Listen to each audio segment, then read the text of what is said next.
You got Marco. That's not. No, that's not. Wait. Yeah, That's true. You do got me. Get over here, Marcos. Let me look at you. They don't want it. Tobin and Leroy, ready to deploy. Had to hit it with a little journalism, but that was a decoy. Better have about me, boy. Okay. Leroy and Tobin, hold to the show, man.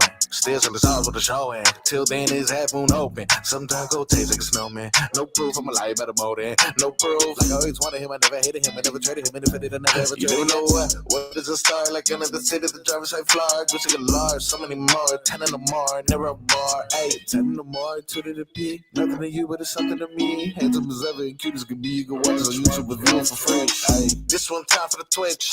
This one time for the text. This one time for the phone line. Whole time wonder what they gonna do next. You know, I just wish you guys would stop the quibbling. Morning, everybody. Tobin and Leroy here with you. 560 WQAM. Hello, Leroy. Hello. How are you? Good. Good basketball game last night. Well, not good. Not really. Not really. Not really. It was kind of an ass kicking. I would say it's good because it set up game 7. Yes. Not good because OKC looked like garbage. Udonis Haslem went on ESPN this morning and he accused Rick Carlisle of being a liar. He called him because he said there's no way Tyrese Haliburton was hurt. He's calling him Tricky Ricky. He said the whole thing was a ruse, not really hurt. And I got to be honest with you, when he pulled off that steel spinning no look dunk to Pascal Siakam, he may have a point. I mean, that is not the work of a hurt man. That is not the work of a hurt man. And they absolutely put it on the Thunder in that second quarter, and they didn't really recover. Yep. Excellent performance yesterday by the Indiana Pacers. You guys didn't weigh that into the equation. Maybe he did beat science. Udonis Haslem is claiming he thinks they lied about the science. No. Sometimes people who are physical Greek gods, as I can relate, specimens, absolute specimens. You beat science. Leroy gets it. Can I just tell you why you hear a saying, and it sounds cruel and unusual, but I want you to think about what happened last night when reporters asked players, "Hey, so and so on the other team is a little banged up. What you gonna do?" And the guy would say, if he's out there playing, I'm going to assume that he's 100%. I'm going to beat the hell out of him. Wow. Right? But no, you got to have that attitude. I think the interesting thing, people talk about legacy all the time. They talk about what's on the line here, Haliburton versus SGA, Jalen Williams rising into a star. But we need to talk about the real task at hand in this series, which is the intangibles crown is on the line between Caruso and McConnell. And McConnell is not ready to give up any ground there for top intangibles. Oh, my goodness. Every single time he comes in there, he's like a bolt of lightning to the Indiana Pacers. And he may take over the throne as King Intangibles. I got to tell you, I can't argue with you because I mean, come on. I mean, the thing about it is he almost has to get the nod because he's like 3 inches shorter. I understand, but Caruso. So what he's working with puts him more of an intangible than Caruso. At least Caruso got some length. I understand, but I would think for right now, Caruso, between contract and accolades, I think Caruso has the throne right now. But McConnell, I mean, at times has looked like the Pacers' best player on the team. Yeah, he's looked incredible, and I think that this is a potential upset brewing just for the intangibles throne. Really something. But anyway, let's get to our headlines here, which are brought to you by Doral Kia. Doral Kia, choose from over 500 new Kia miles in inventory of the Sport, Sorrento, and Telluride. And remember, when it comes to Kia, the great deals are at Doral Kia. Your final score last night, 108-91 Pacers. Game 7 is now all set with this series tied at 3 games apiece. And that will be on Sunday night, 8 o'clock.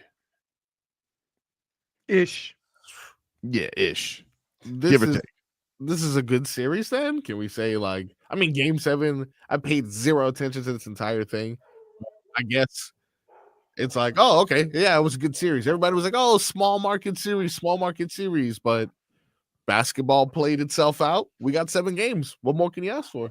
It's a little odd because usually like the longer the series goes, the better the games get.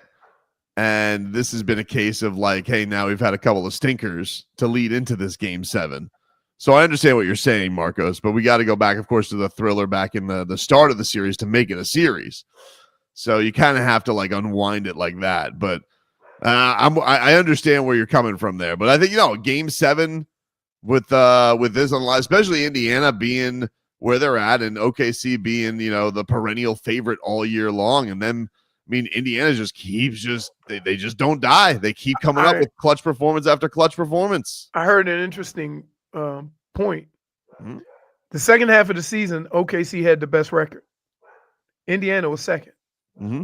So when we talk about teams that have been playing good basketball, we tend to look at the seeding of Indiana and kind of discredit and not pay attention to what they've been doing at the start of the new year.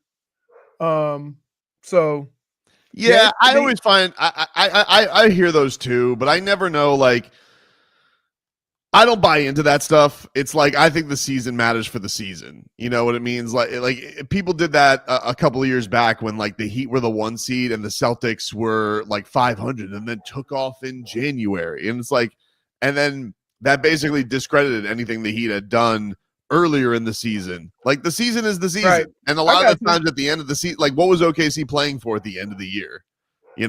So I get it. It's still it's still going to be a monumental upset if they pull this off. Oh yeah. Oh yeah. The thing is, the thing that I'm most amazed at here is like in sports, we always talk about it being a team sport. It's not an individual sport. But when we look at OKC, we talk about was it Jalen Williams? Yes. And we talk about SGA, right? And then we talk about other guys just pitching in, right? When you talk about Indiana, on a nightly basis, when they're playing well, 7 guys are in double figures. Mm-hmm. So, like when we talk about, they have a star. They have some guys like, I think Siakam has been unbelievable. He's been their most consistent player. Tyrese has had his moments. You got Nembhard and Naismith, just defensive guys that'll make threes. Like, it's coming from a lot of different places. And I just wonder that because OKC is mostly relying on those 2 guys, when they have games where they only shoot or they only score in the teens and turn the ball over, do they have a chance? Whereas you look at Indiana, Haliburton only had 14? Yeah, I totally get what you're saying. And it's been like they have been a little bit weird in this platform, particularly this series and the Denver series, where like as good as they are defensively, like they've just thrown up some clunkers on offense. That's been a little bit weird. The thing with them is they've never lost 2 in a row. So like they always feel like they're going to bounce back, and it's hard to seemingly keep them down for 2 straight games. But it is a Game 7. You kind of throw everything out the window there. I trust. I mean, let's also look at it this way. If you can depend on your stars, and it said the bench players play better at home, right? What do you make of Indiana? Because they've won on the road and at home with the same depth, with the same 6, 7, 8 guys. Yeah, I don't think they're rattled by home road. I don't think. I think they got a little bit of that, like that Panthers in them. It doesn't seem like it really rattles them, no matter what. They just seem. I think that Haliburton, kind of revels in being the bad guy. He loves getting the home crowd or the other team's home crowd all riled up. So I don't think that bothers them at all. And they get out to an early lead. You know what you're going to hear in OKC?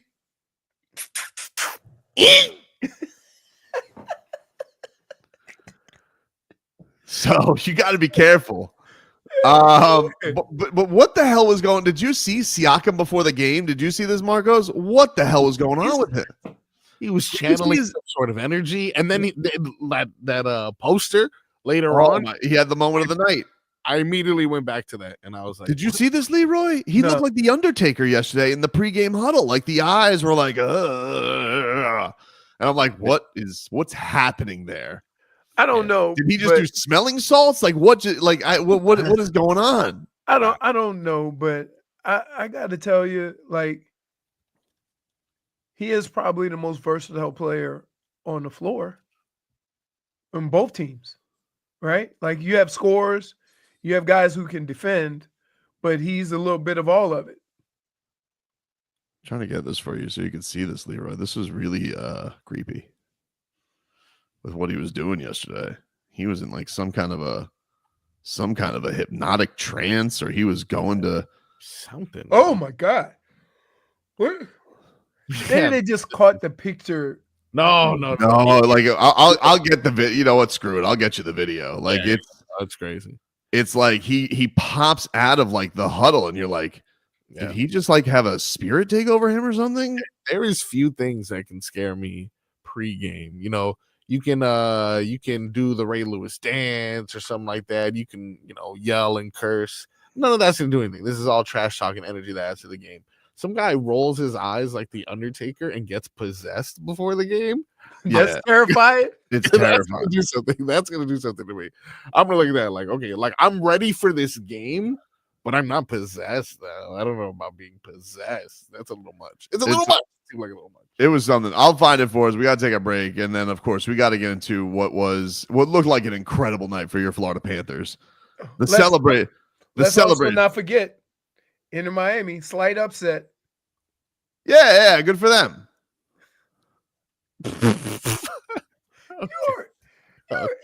What? I actually watched it. Did you? Yeah. Good for you, man. Look at you, football head. No, I'm not. Take a break. Back after this. WQ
All right, welcome back, everybody. Tobin and Leroy here with you on a Vice Shirt Friday. For some of us. Take you guys up until 2. No. I had it on. I spilled some crap on it. Oh, all right. The likely spilled crap on its story, huh? No, I did. Oh. Meanwhile, Marcos looks like he's about to direct an indie film. No, he looks like he's getting ready to go into the African jungles and start narrating a story about a chimp or something. People are being very mean to me in the chat. Oh, that's it. Jennifer said, or direct Jurassic Park. You look like you hold your hands up like this to get the picture of something. It's like a little square to picture the frame for the movie. Art Basel. You look like Art Basel right now. Thank you. Yeah, I appreciate that. Sure, it's not a compliment, but I'm going to say thank you. I appreciate it. Safari tour guide. That's a good one. Yeah. What's that? A European cameraman? I'm like, what does that even mean? I don't even know what that. It hurts, but I don't know what it means. This was yesterday before the game. This was Pascal Siakam. Yeah, just like what the hell is that? And he looks down and says, "And I'm back." It's like, yeah, that guy went to another level right there. It really it's something. Do you think he just got his contacts messed up or something like that? Like, what the hell happened there? Dang, that's such yeah, sure, that makes sense. I didn't even think of that. I'm trying to figure it out because it doesn't make sense. He really does look possessed there. Speaking of possessed, our cats. Oh wow! Is anybody sober yet? Sam Reinhart has just shown up to a Raising Cane's, and I saw the Sun Sentinel tweet that they said, "How you powering through?" And he goes, "No sobriety check." Great. He was. I mean, a lot of guys were plastered last night. Apparently, they went till 3 a.m. at least or last night. But my favorite video was Sam Reinhart and Aleksander Barkov live Instagramming, and they can barely gather themselves. They're so hammered. Marchand, of course, was everybody's using him like a toy. They're making him crowd surf. He's dancing on the stage everywhere. You had to know that they won the title on Tuesday, right? Yep. You had to know if you made the parade on Sunday, you might have a problem collecting Panthers. Right. Yeah, they're gonna need us. They're gonna have to do a head check. All right, who's on the bus? All right, well, we know we got 25 to 30 guys on the roster. There's only 12 guys here. Has anybody seen Ekblad?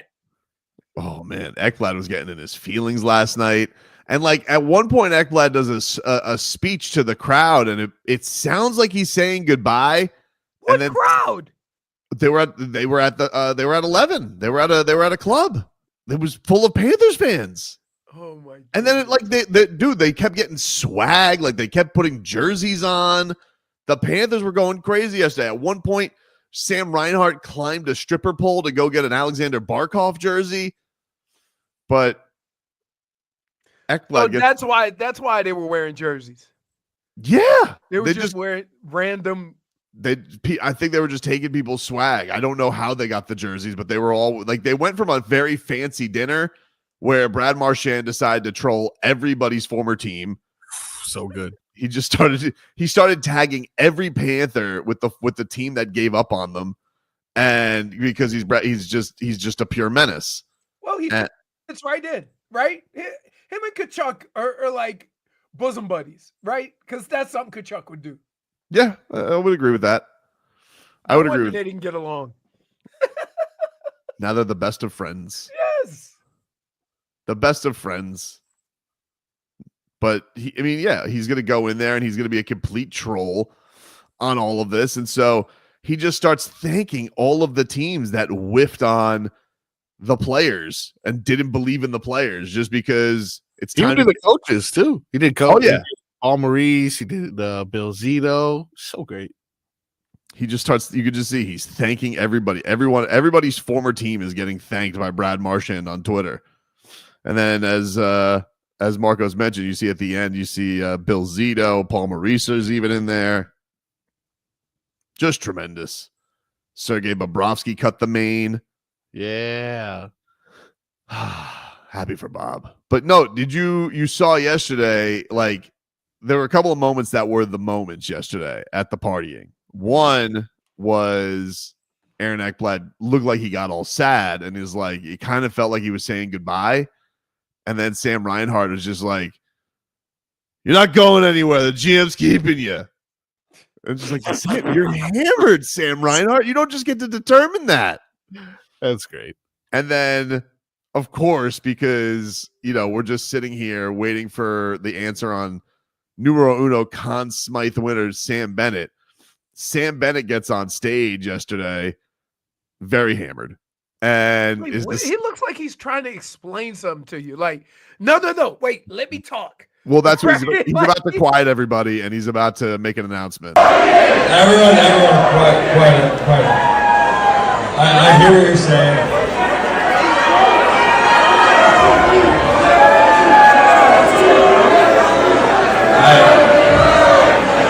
I don't have much to say. But I do have one thing to say.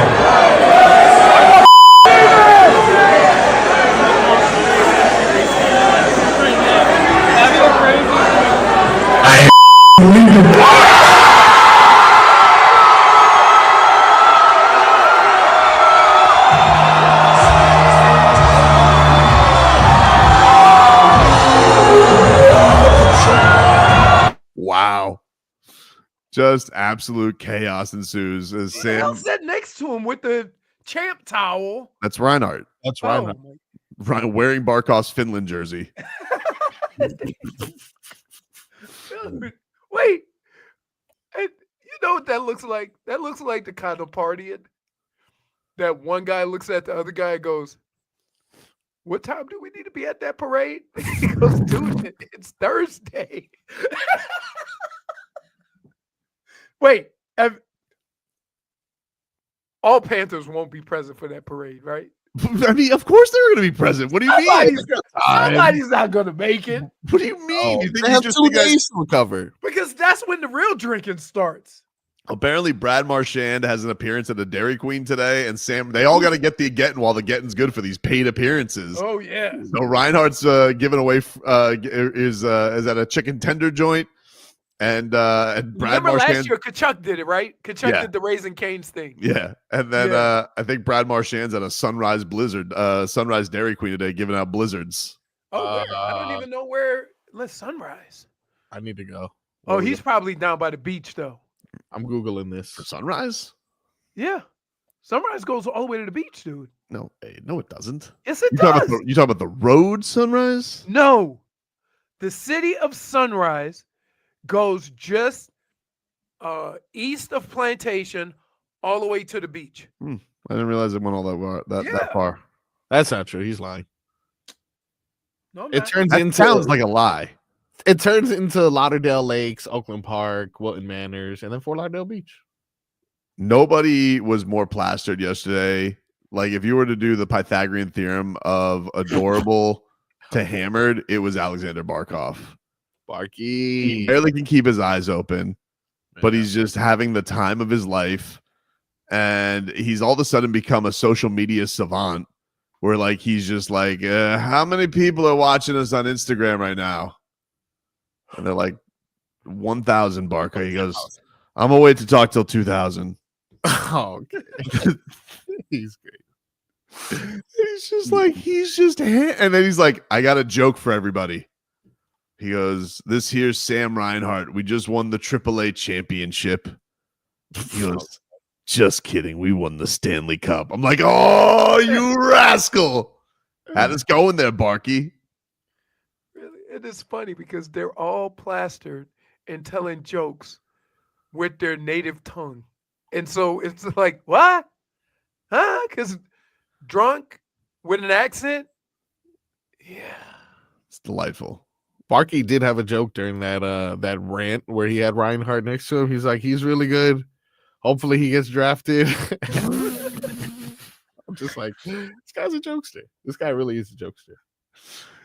Oh man, It's funny because some of the drunkest people during the year are like the guys that they don't say much. They just go everybody play. yesterday seems like they cut except for Sergei Bobrovsky. Like Sergei's just sitting there. He's just like he's there to be a good teammate. Doesn't look like he's partying at all. At He's least by not the there video. for any of the chicanery. I didn't see him do anything funny. He just showed up looking like class. You and know just, what funny would have been for him? Showing up in his full goalie outfit. just like right? Just eating food. ready to Eating start working out. We'll take a break. More to come here on the show. Back after this.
Get ready to get drunk up. Let's do it.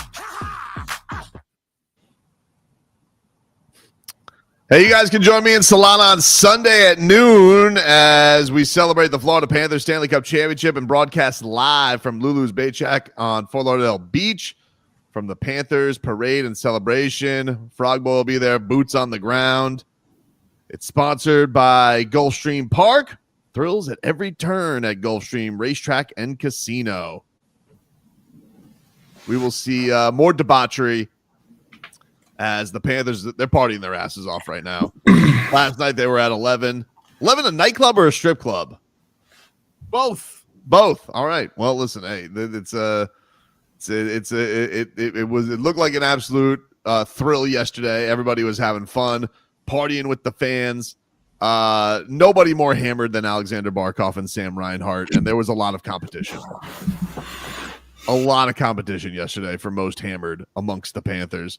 But these two rascals, I mean, Leroy, this is just a level of, we've never seen Barkov like this. He just looks like he looks on another planet with Sam Reinhart. Live after the Hello, friends. we won. Jim Nance here. Yeah, Hello, friends. we won the AAA championships a few days ago. Rhino scored Rhino scored four goals in the AAA championship final. Very unbelievable accomplishment. Like I don't remember anyone else scoring. I think they're having fun in there. What does he mean? What does he think is happening in there? He's so inebriated, and he's like, "What's going on in there?" They're playing Pink Pony Club again to mock the Edmonton Oilers. First of all, hockey players wearing hockey jerseys or sweaters in any capacity outside of a rink is hilarious in itself. That's true. I actually didn't even Like, consider that's the part I can't get. that. I Like, didn't consider that. wow. There must have been maybe there was a swag table in there or something. But we're having fun here. So 4 goals in the AAA championship. Sam Reinhart. Remember the name. He might get drafted at some point. This guy. There you go. That guy. Just goes in his jersey. 2011. 20th. Speaking of 11, like what? 11? Does it like what's Quick. 11? Quick stat here. Where the do you rather win? Are you kidding me? Let's be honest, guys. Florida. Wait a minute, is that a stat? That's not a stat. That's just a question in someone's opinion. Wait. First of all, shame on you for thinking that these two drunk dudes are going to say something that makes sense. You're questioning what they're saying. He started the conversation by saying, "Hello, friends." And he thought he was Jim Nance. Where did you think that was going to go? Sam Reinhart's like, quick stat. Wait, Where would you effing want to win other than effing Miami? why did you think? Like, Tobin's the only jackass that got quiet and waited for him to give the stat. I thought he was going to say I was the he goes I was the first guy since 1942 to have that many goals in a game 7 or a game 6 clincher. He's like, quick stat. I should rather believe I love you, Alexander. Right. What did you think? But wait, I love the way we all got quiet. Like the next words out of Reinhardt's mouth were going to be epic. And instead, they were kind of on par with what he's been saying for the last 5 minutes, which is nothing. But you got quiet. Hold on, wait. Let's hear the question. Let's hear the stat. I'm like, are you serious? Speaking of 11, exactly. like what? 11? Does it like what's Quick. 11? Quick stat here. Where the do you rather win? Miami? Are you kidding me? Let's be honest, guys. Florida. Let's be honest. We won the NHL championship, not the AAA. That's right. Florida Panthers against Edmonton Oilers. Edmonton Oilers, unbelievable team, like unbelievable. Yeah, I know. But we won the championship 2 times in a row. We won it in Sunrise, but we're in Miami right now. You only scored 4 goals in the deciding game, like no big deal. How does it feel to Sam Reinhart? Samson. Remember, like there's someone in this world have 2 names in their search in Instagram: Summer Ray and Samson Reinhart. So you're the Samson Reinhart. There's no way that Alexander Barkov's awake right now. There's like he's probably on a hammock somewhere, sunglasses on. First of all, the way these guys have been partying, they're gonna have to go with like metal detectors and search for Panthers like underneath stuff, right? You need Has that, anybody seen Kachuk? Last time I saw him, like, yeah, they're gonna have to. You know what this looks like to me?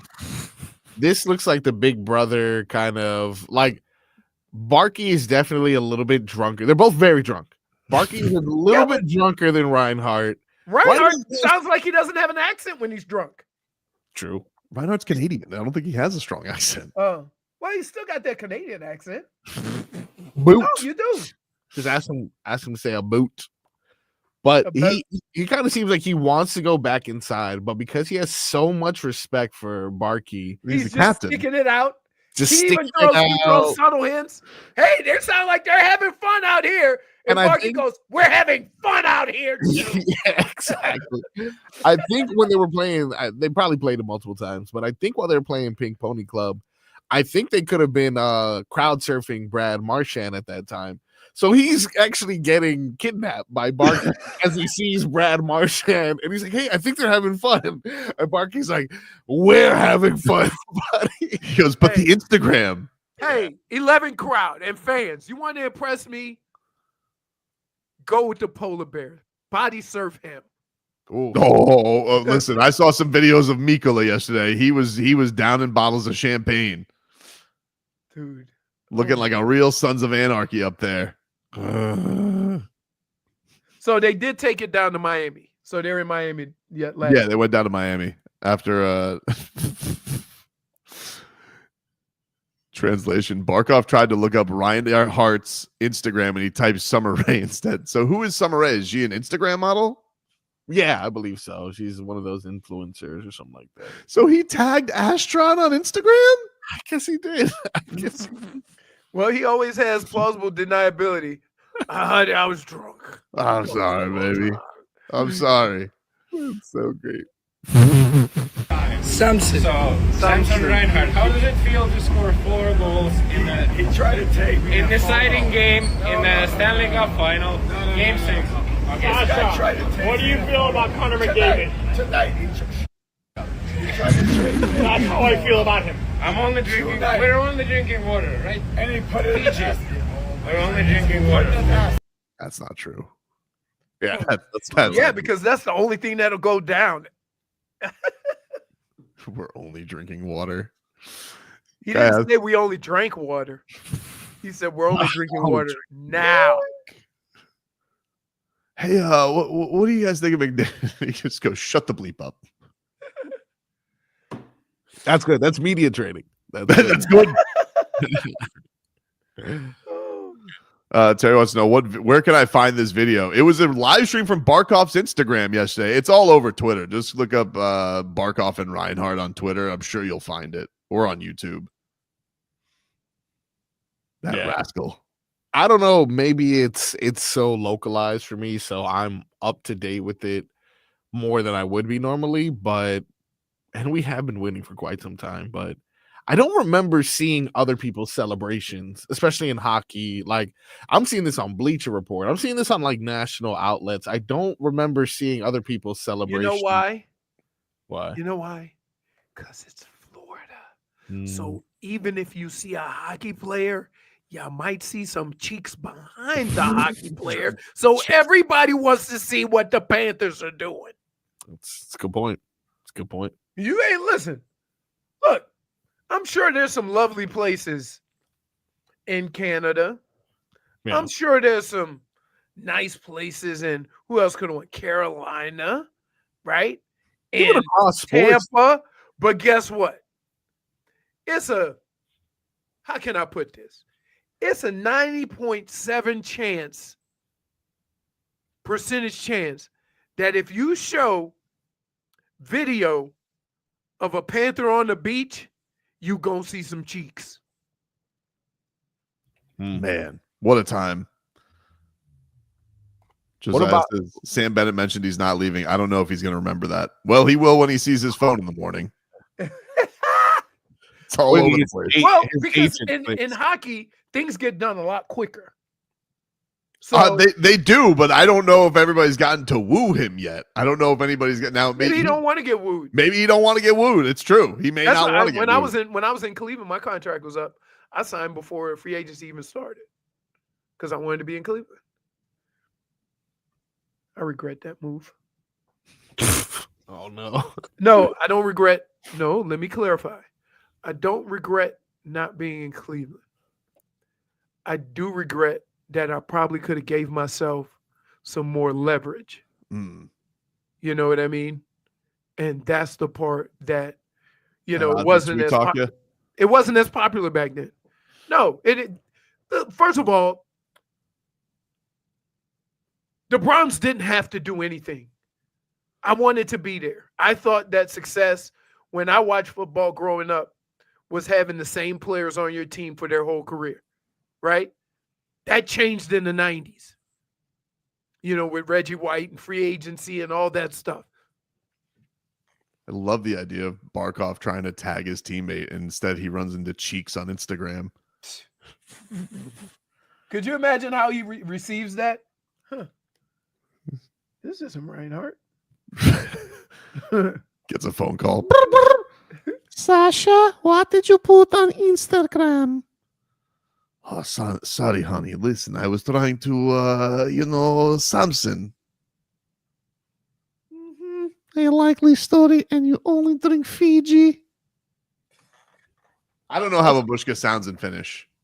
That's fair. Actually, he's not called Babushka. My neighbor's Finnish. She's very old, and she kind of sounds like that.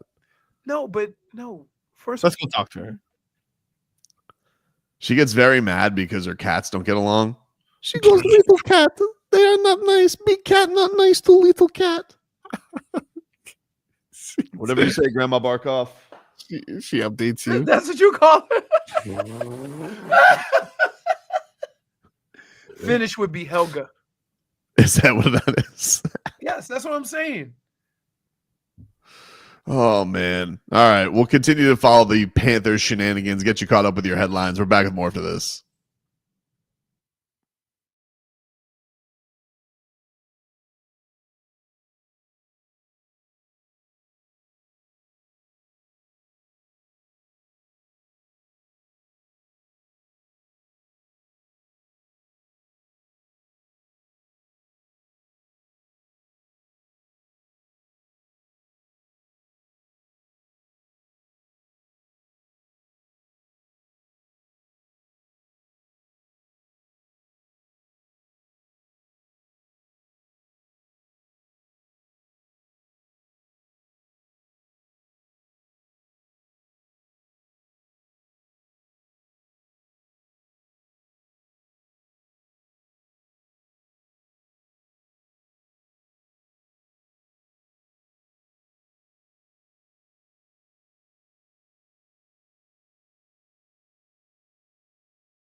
It's time for our Tua. It's our Tua. It's our Tua. It's our Tua. Tua, Tua, Tua. Tonga Vailoa. Not Tua Tagovailoa. A for effort. Dolphins quarterback. Tua. It's our Tua. It's our Tua. Tua. Tua, Tua, Tua. Tua, Tua, Tua. Can go to hell. Tua Tagovailoa. Dolphins quarterback. Daddy loves you guys. Our Tua with Tobin and Leroy. Check the history of food. Hour 2 of the program, ladies and gentlemen. Tobin and Leroy here with you, 560 WQAM. Let's get to our headlines, which are brought to you by Doral Kia. Doral Kia, choose from over 500 new Kia models in inventory. The Sportage, Sorento, and Telluride. Remember, when it comes to Kia, the great deals are at Doral Kia. Tate South says Bob in 11 in a blazer is hilarious. Yeah, he didn't change from dinner. Everybody else got into party clothes. Bob's like, some Chardonnay, please. And he's just class, dude. He's class personified. I'm glad he went out, though. I don't think he went to last year's 11. Too focused. I mean, he He did. have to go to He did Vegas. take a nap the first couple of days. Oh, you're right about that, Marcos. I forgot he had to go to the award show. Yeah, like immediately he went to Vegas, didn't win, and then came back for the parade. What a waste of time that was. Wasted But the time. parade was quicker, right? I think it was on a Sunday last year, too. Yeah, but they won later on in the week. Yeah, maybe. I don't remember. Like, it would have felt like if you won on Tuesday, you could have done the parade today, but Right. they wanted a whole week of partying. Also, probably easier to shut down A1A on a Sunday for a little bit, you know? No, it's not. I don't know, It's dude. easier to shut it down during the week. I don't think that's true. People are going to the. Here. As a I don't even go to the beach, and I know that. You on thought Sunrise weekends had a it's packed. beach. I'm not listening to you. That's true. You were wrong What about now? You thought Sunrise had a beach. I'm not listening to you.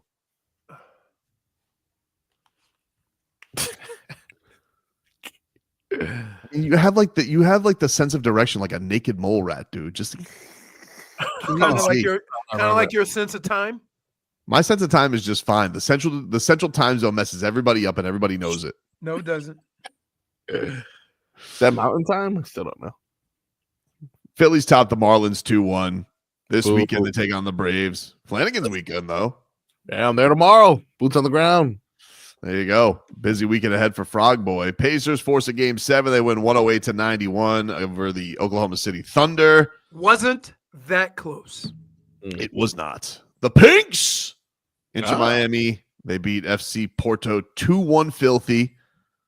Lionel Messi with a go-ahead goal on a free kick. He's good at those. Oh my goodness, it was sick. Like, how do you beat a guy left to his left that's going left? So he guessed the right way Mm-hmm. and still couldn't get there. Hey, that Messi, he's good. The Cats' Twitter account finally revealed who gave out the last puck, and it was Bill Zito. Oh, cool. Bill Zito gave out the last puck and finished the board for the Panthers. Yeah. He's a long way from tossing that water bottle. Oh, man, he was furious. He was furious on that one for sure. So you have that. And then this was just seeing all the content coming out from last night has just been, Brad Marchand, I'm watching some clips of him. Whew. So how did he get a cowboy hat? Man, they were stealing clothes. I don't know. He probably needed that cowboy hat to keep the sun off his nose. Or the laser lights. That's great. Absolutely plastered. We're still on KD watch. Nothing new has happened there. Boo. Although Windhorst said that something could happen quickly. They've been saying that for a week. Oh. They've been saying that for a week. That Why this would thing's they going to be say happening. That The one thing they seem to be very confident is it'll happen before the draft, which I kind of hope it does one way or another. So I know if the Heat have a draft pick or not. Like, supposed to host the draft show on Wednesday. Like, So if they don't have a draft, are you still hosting a draft show? no, what are we gonna do? Watch KD highlights? Because nobody's going to care. Yeah, like I mean, they're not gonna have the. I would imagine the 20th pick's gonna, unless I would imagine if KD is getting traded to the Heat, I'd imagine the 20th pick is going to be involved. I don't know for a fact, but I'd imagine that it is. So then I would imagine no pick. So I'm not sure. But yeah, Windhorse and everybody's been saying, Gambo's been like, it could happen here. When's it going to happen? Let's get to it already. I just want to know. Even if he's not on the Heat, let's go. You got a plan B? Yeah, my plan B is no DeMar DeRozan.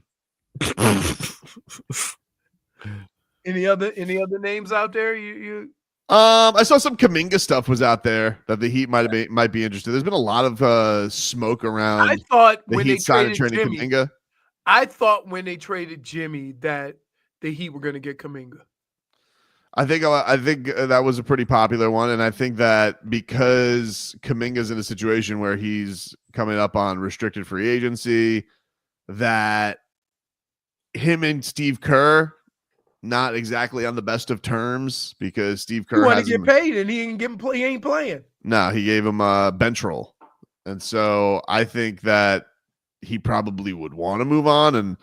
But I don't know. See, like here's the thing with the Heat, right? Like, I don't know in a sign-in trade what the Heat would give up for Kuminga. Like, would they just give back Wiggins? Is it just a swapskis for Wiggins? Because, like, I saw some Bulls rumors, and that kind of makes sense because they could just do Vucevic. They need a center in Golden State. Right. So, like, that kind of makes sense. You know, they're a little bit of they're more up and coming. But I will say, I like the idea of getting somebody like Kuminga, like going young and taking a bet on that more so than, another, old guy. So it's crazy. The only old guy I want is Kevin Durant. Everybody else. All these teams that are talking about trading for KD are extremely young. Even the Heat.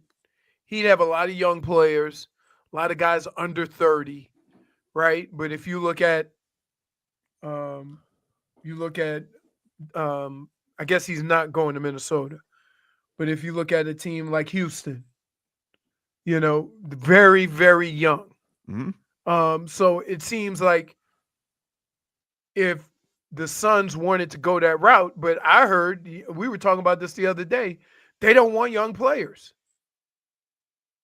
The Suns don't. Yeah, right. I don't know what's up with that. I don't really get that. It's not like Devin Booker's not young anymore, but he's not old. Like, he's not like he's 33 or something like that. So I don't know why there's this tremendous rush from them to want to be like in. I think it's just a matter of they've been so disappointing. They're going to be stuck with Bradley Beal no matter what. So I think that they're trying to make themselves.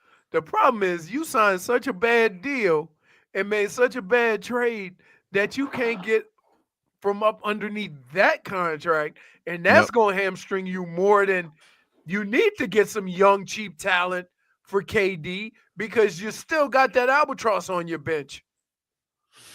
Luis says hero for Kuminga. No, they're not going to do that. No, they're not going to do that. But I am like, if they don't do Wiggins for Kuminga, because Kuminga wants a lot of money. Like, he wants probably like 25 a year, at least 25 a year. So it's gonna be like a 4-year, $100 million deal on a sign and trade. That's not bad. It's not bad, but it is. Wait, there's guys making 60, 70 million. So 25 million. Let's go back a few years ago when we were looking at dunks getting 100 million and thinking, oh my God. Mm-hmm. And it's nothing now. So put it in perspective. 25 a year for a young player. He's had some success. That's not terrible. Yeah, and I think it's just an inch. It just makes it a little bit more like, all right, he's going to be 23 before the season. Let's see what this rolls out to be. What's his name?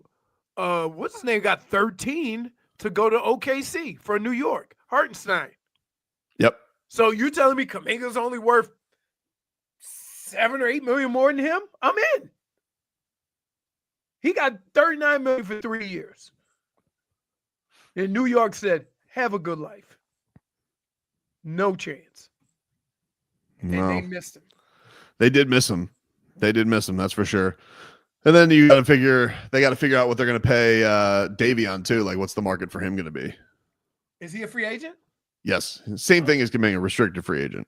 Oh, man, I really want him. I think that's while we talking about all these trades, I think that energy coming off the bench is well needed. Plus, you need another ball handler. Plus, you need a guy who can handle the ball and Tyler can play off the ball. So when you're talking about, say if you add KD and you have a situation with Davion, KD, and Tyler on the floor at the same time, right? Now you got to drive, a kick, a shoot, a shot, right? That's what this team has been missing. That initiator. Why not go after Lonzo Ball? He could be our point guard. Mitchell as the backup. What's the situation with his knee? Because his knee was cooked. Like, did he play much last year? We're talking about injuries again. I'm out. Mm-hmm. I do remember a return, but I don't know how like active he really was. He averaged 7 points, 3 rebounds, 3 assists, and I know he didn't really play too many games. He played 35 games. No, I'm out. I'm out. Yeah, his knee was messed up bad. And part of Lonzo's I'm out on the injured player. Like Jimmy Butler has scarred me. Yeah, I'd do it for like, I don't even know what his, to be honest with you, I haven't even thought about Lonzo Ball. I don't even know his contract. If he's a free agent and you want to do like a Victor Oladipo minimum and just say like, hey, let's see if there's anything left in the tank. Okay. But like, as far as like investing in him, I'm like, meh. I'm not. I don't know if the Heat are there with that. But to be fair, I didn't watch a lot of Lonzo Ball last year. I'm not really sure where he's at. I mean, even in his like healthiest 5 years ago, he was averaging 14 points, 5 assists. Yeah, he's not like, but he's kind of a two-way. He's almost like a two-way pure point guard. Like he bring like that's his skill set. It's just that knee is. Remember there was a whole thing like remember where he had to like prove he could stand up out of a chair because Stephen A. Smith said he couldn't even get out of a chair. That's how bad his injury was. Yeah, pretty bad. He is on he's signed to a 2-year, $20 million extension, but only this year's guaranteed. Next year's a club option. Yeah, that's crickets. That's not too bad. But that's like Jaime Jaquez. That would be like trading him for slow-mo. That would be like what. Right. Like, Exactly. We'll take a break here on the show. Streaming live on YouTube and Twitch, Miami 560 WQAM. Back after this. The Panther.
The world is gonna roll me. I ain't the sharpest. Welcome back, everybody. Tobin and Leroy here with you. 560 WQAM. Exotica is returning to Miami Airport Convention Center June 27th to the 29th.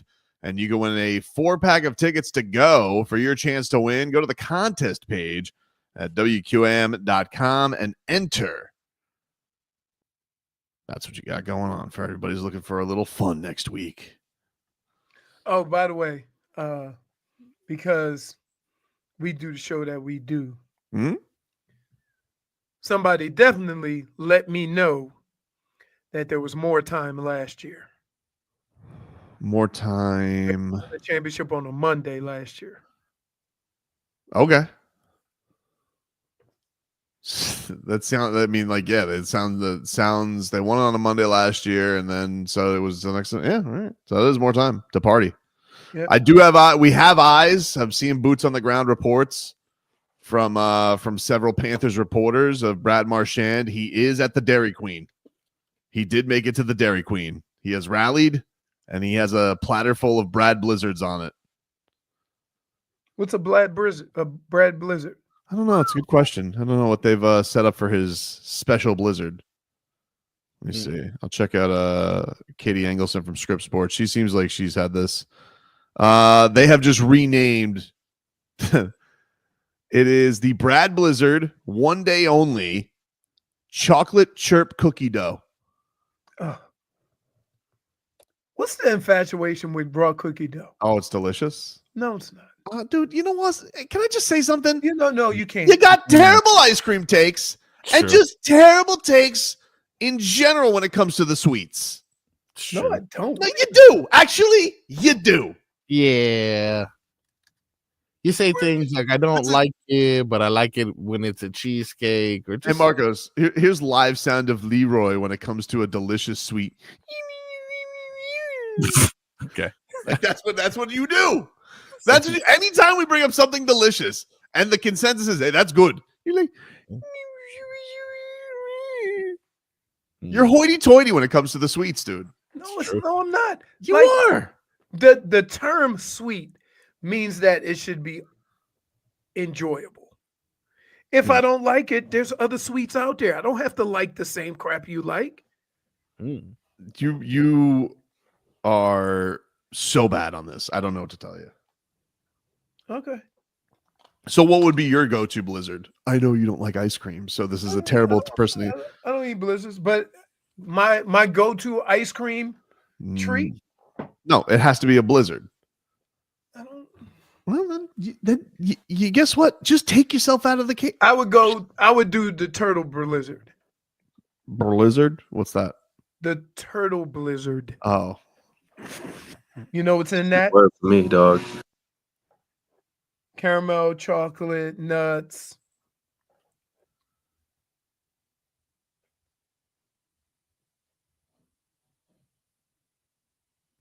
I mean, I can't believe you don't like invented by somebody whose oven broke. It's so good though, dude. You've never sat around Big Spoons making some cookies. You never dipped into the old cookie dough. Offered, I say no, thank you. I want the finished product. Big miss by you. So you've just never even tried it? No. Wait. So you've never tried it. So you don't even know if you like it. Like this is like cookie dough. It's like negotiating with a 2-year-old. Like, you don't like it. Try it. Maybe you'll like it. No, I won't like it. It's cookie dough. It's not cooked. I want the cookie. Okay. Well, you know what, dude? Sometimes switch it up a little bit. That's all. I do switch it up. Okay. With what? Do you ever just get infuriated, Marcos, with his takes, like on the food? All the time, almost all the time. Because I'm telling you, it doesn't make. There's like a something that he doesn't like. But when I say this? Can I say this though? In fairness to me, nobody's ever come to my house and had a bad morsel of food. Okay, so that's why fine. You say my food takes suck? Yeah, mostly your sweets takes though. Yeah, they're not good. They're not good takes. Okay. You and Mark Hochman should have a podcast called Bad Food Takes. No, come like on. You should. Really? You should. He likes the McRib. I'm out. Yeah, I'm telling you, you guys should just you should just riff off your unpopular food takes that you guys delight in. I swear. Some of them are good My though. favorite ice cream is Founders Club at what's the ice cream place? Cold Stone. Cold Stone. The hell's Founders Club? Yeah, it's along the same lines of a turtle blizzard So you like caramel and chocolate and nuts. and nuts? Okay. Delicious. Not undelicious. I mean, pretty good. Not cookie dough. No. Dade South says you like them old lady strawberry candies. Yeah, the No, one I that are don't. in No, I strawberry don't. wrapping. No, I don't. Yeah, they do. Like No, they I look don't. like They little strawberries. explode in your mouth. No. That goo in the middle. No. Tier says that podcast would have 12-hour episodes. You would look at it on your podcast feed of Hockman and Leroy's bad food takes, and it'd be like, is this correct? 12 hours of just takes for episode 1? Schmieden says First of all, we have totally opposite food takes. Who? You and Hockman? Yes. Yeah, but all equally bad. Like it's No, it's because first of all, listen, I can't do a podcast with a dude who gets excited when the McRib comes back. Or a guy. Now look. Listen. This guy has never ate a spiral ham. I heard that take. I actually didn't hate that take. I don't like spiral ham. What? I don't. Those make the most delicious sandwiches. I like ham sandwiches, but I don't like spiral ham. I don't like it at Christmas. I do not like it on a box. I do not like it with a fox. I just don't. Okay. So don't. you can have that take, but I say I don't like cookie dough, and then everybody flips out. Yeah, just your take stupid. Like Who it doesn't just like spiral ham? like in general, you're Who doesn't like Marcos? Yeah. Have you ever met a person that goes, spiral ham? nobody has spiral ham as like a 1A for their holidays. Because first of all, it only shows up at holidays. And you're like, all right, I'll throw it on there. But you don't really. No, I eat the ham before the turkey. Okay, dude. That's another hot take there. Just keep burying yourself. Just keep burying yourself. You're like Barkov. Like you just have another. Spiral ham makes the best ham sandwiches. Disagree. But it's just like, for example, nobody's going out to dinner and being like, hey, I need the ham. No, you don't get ham at a restaurant. You've never done it in your The life. only place you get ham is if you go to what's the barbecue place? Mission. Mission Barbecue. They have ham. Oh, yeah, but I'm gonna get other pork products. Like I'm not gonna get ham, pulled pork, ribs. I'm not gonna go to spiral ham. I eat pulled pork. Not You think my I'm- go-to. You think I'm gonna sit through the national anthem and have ham? I don't think so, dude. Not me. So you eat ham on Thanksgiving and Christmas and the holidays. Honestly, I'll pass on it plenty. I'll skip it in the rotation. That's very unlikely. No, I will. I just like if there's a lot of other trimmings that are Tobin, better. We've been together almost 10 years. There's two things that I've never heard come out of your mouth. I'll pass. And no thank you. When food is... I'm telling you, I don't like ham. Okay. I don't like spiral ham. I like cold cuts. I like a ham sandwich. Well, how do you think you're made? It's made. I understand where it's made, but it's just it's. I like everybody like when you go to Publix, they give you a selection of how would you like it sliced. Sliced thin. I don't like it sliced thick. Shmithan says you guys have never sounded fatter. He's right. I mean, it all just comes down to Leroy's terrible Blizzard take, though. That's all. Yeah, it's true. Why? Because I don't know, man. You just don't like anything that's good. Anytime anyone's like, "Oh, that's good," you're like, Yeah. "Yeah, I don't know." Like that's you. Just like burritos. Yeah. I don't. But you know why I don't like burritos. Yeah, the rice thing. I get it, dude. You know what? Maybe it's time to move past it. Wait. Why can't I not like rice? I've told Coffee. I've told you my backstory on rice. Right? Kid, yesterday you told us how you hated orange juice because it was too thick. Like when you drink orange juice, you have it's food not- trauma, Leroy. You have food. You really trauma. do. Yeah, you're a scarred individual. I'm not scarred. There's a lot You are. of delicious foods out there. I don't have to like what you like. Dude, if it's not able to be made on your pellet grill, you don't like it. That's not true. It is true. That's not true. You even do this with pizza? Like pizza? Yeah. Pasta. Well, this is not a why fan I'm of scarred by pasta. pizza. Okay? People like Jennifer and Frog Boy and my daughter have scarred me of pizza because you get stuff like barbecue chicken pizza, Hawaiian pizza, right? That's what my daughter gets. I don't like neither of those. So when people say, hey, you want pizza? I look at the parties that I'm going to have to eat pizza with and realize I'm probably going to get a pizza I don't like. Hawk and Horde, Bad Food Take podcast coming your way soon. That's pretty good. Hawk and Horde. Take a break. We'll tickle Leroy's fancy, which means I will not bring up the blizzard. Next. WQA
Tokyo.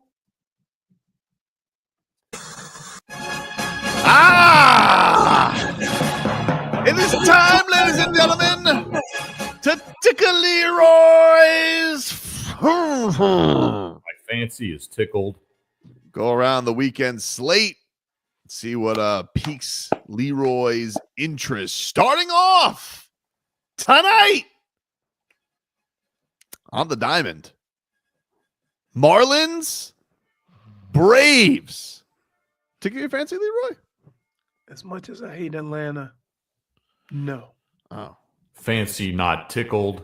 Yuri's on the bump tonight. See the little young phenom back. Oh, he's not on the mound tonight. Damn, sorry.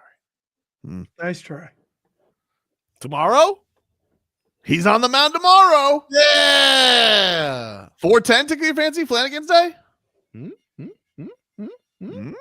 We should be able to, if you wear your Outback outfit, we should be able to spot you in the crowd, Frog Boy. No, I'm gonna be wearing my Flanigan's jersey. Oh. Yeah. You Still think be able that's to going to get you more free stuff? Hopefully. Yeah, that's what I live for. Free Taking the stuff. whole family? Some of my family came from Orlando. Very ridiculous. I don't approve of it, but hey, and some of my family from down here is gonna go. I think we'll have enough space.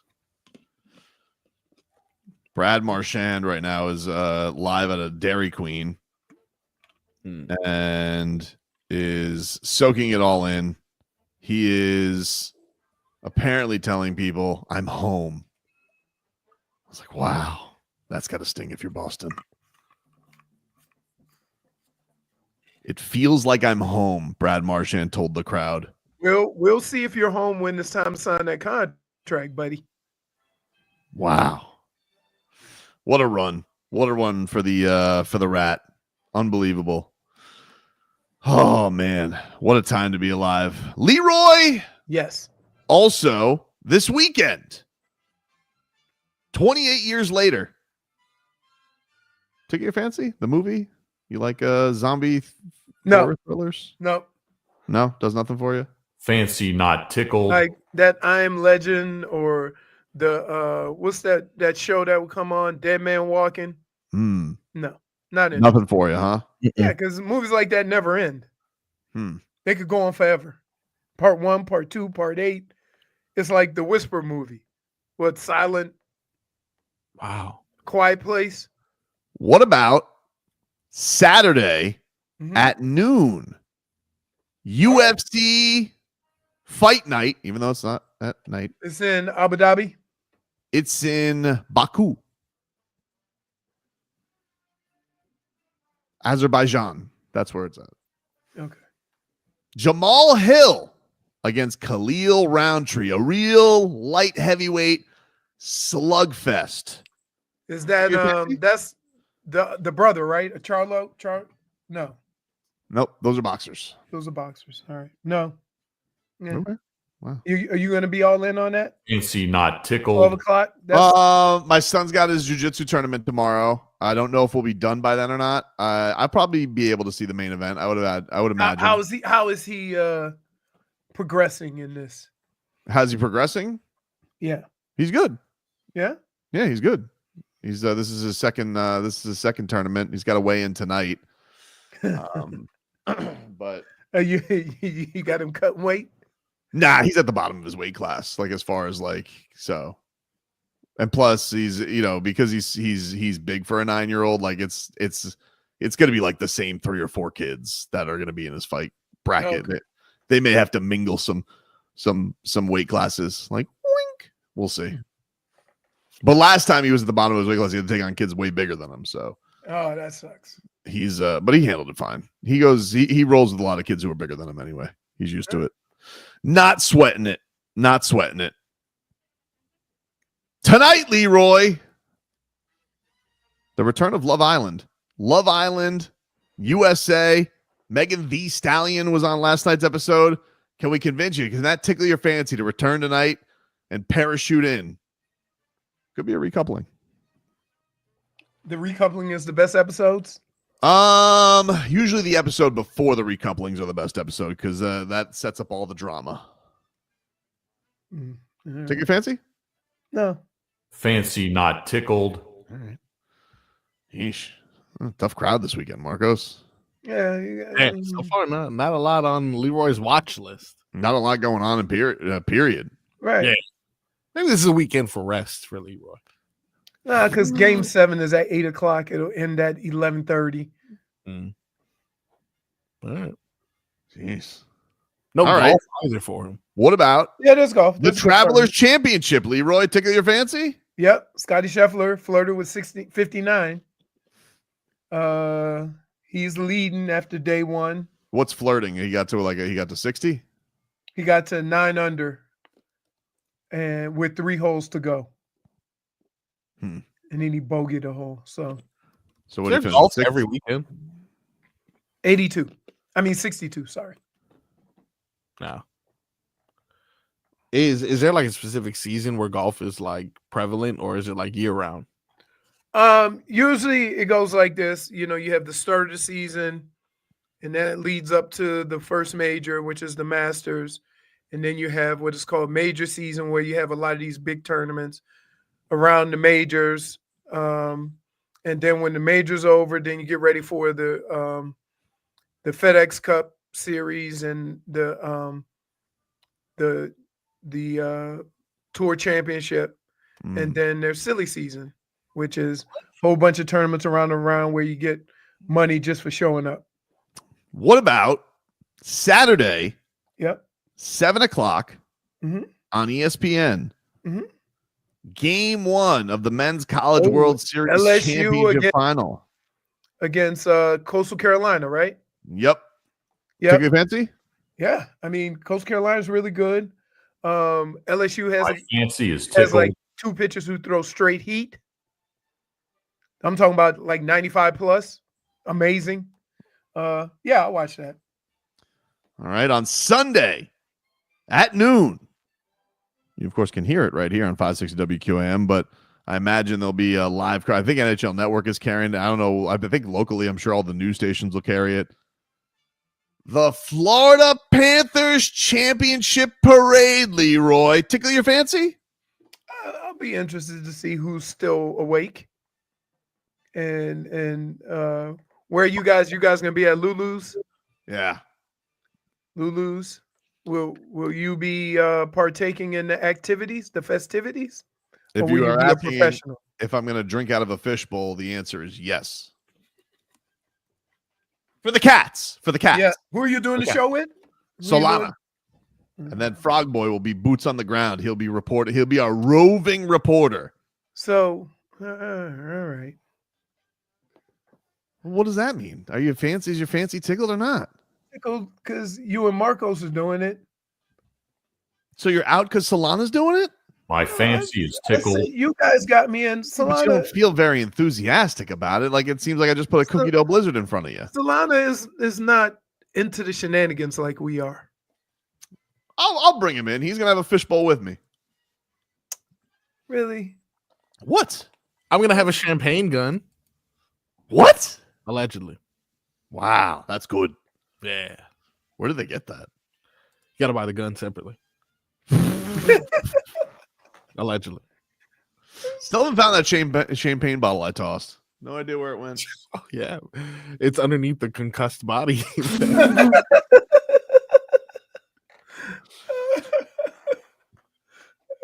Later on that night, the NBA Finals continues. Game 7 between the Pacers and Thunder at 8 o'clock. Tickle your fancy? Yes. I tell you what, Fancy is tickled. if anything, the Indiana Pacers have given you doubt, right? Like, it's not a foregone conclusion that OKC's going to win this thing, right? It's not. And that is what makes this interesting. That sports could sports. Just keep getting distracted by Brad Marchand content online. How many days has he been up? I mean, all of them since they've won. But you gotta cash in the day and then you party at night. That's the way it's supposed to work. Well, somebody need to take a nap. I don't know. It doesn't feel like they're ready to sleep. They'll sleep next week. Oh my goodness. That's when they'll sleep. They'll make up for it. Except Bob. Bob's still getting his 8 hours. Bob is probably on the ice right now. Just lonely. He look just out there, just skating around. It's like, Bob, the season's over with. He's like Happy Gilmore. He goes, 364 more days till next year's hockey season. He asked some dude from the Checkers to come up, just start shooting at him. Oh my goodness. Bob, you want your day with the cup? Just put it over there. Busy right now. Can't be bothered. I'm getting ready. Back to work. Can we think of another athlete? Like we've heard, football players, we've heard, guys who are just committed to it. We who was the pass rusher for the Dolphins? Cam Wake. Cam Wake. How committed he was. I'll drink when I'm done. No sweets. Like just committed to his craft. But when you watch Bob and watch some of the things he does that put him in just like a different atmosphere when it comes to commitment to his craft? I think so. I think that's one of those things where he is I think that he's just next level. Like just like the practice, like when you'd go to Panthers practice, he's got more practice after that for like an hour and a half, maybe 2. Right. That's how much the guy is just diving in the regular season, But Joel Quenneville wouldn't know it because he was like, no, he's only 6'1". I want Chris Driga. Driga's big. No, big. Shut up, Quenneville. Hope you and the Ducks fail. Oh, that's right. He's the head coach of the Ducks now, right? Well, except for Radko Gudas, of course. But I'm sorry, Radko. I saw a rumor that he wants Ekblad. Kiss my ass. Get out of here with your mustache. Who wants Ekblad? Quenneville. People in hell want ice water. He wants him in Anaheim. So? Ekblad is a Disney World guy, not Disneyland, Quenneville. Like, why? I mean, have you seen the way this team has been put together? There ain't too many people that are too excited about leaving. Oh, man. You guys see how broken McDavid was yesterday? That was good. He's leaving them. Wow. You think? He didn't exactly plant his flag yesterday, Leroy. All of Alberta is freaking out. And you got the buzzards swooping in Toronto. Is that a buzzard sound? Okay. All right. I mean, No? that's a baby buzzard, right? I don't know. I don't want to get too realistic. JFig might come a knocking. It's true.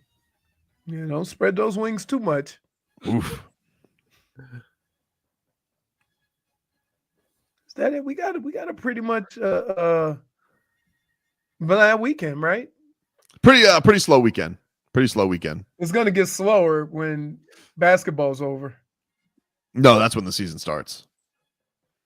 Plus, we have a summer league championship to defend. How could we forget? Oh yeah, I can't wait for that. You guys don't like summer league? Well, I love summer league. I mean, yeah, I love watching summer league, seeing all of our young players thrive, and then never seeing them again. That's not true. You guys are being bastards. Really? Okay? You're being bastards. Okay. It's not going to be the case. This is going to be the Arizona Wildcats team with Keyshot and Pella, and their roles are going to grow even more this year. So you need to get your attitude right. I don't appreciate what you're doing right now. Oh, my boy Josh Christopher. He might. We'll see. Maybe. We'll see. Maybe somebody else wants him. I don't know. Wow. I don't understand how you could win summer league, and then the team that you couldn't qualify for barely made the play-in.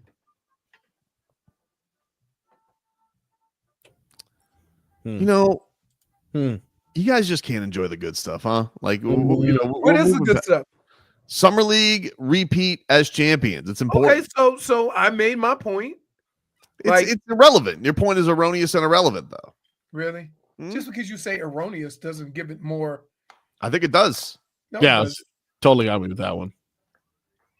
I can't take him seriously. He really looks like he's coming up with the director's cut. Like I just like I don't like he's really it is quite the look you have going on right now.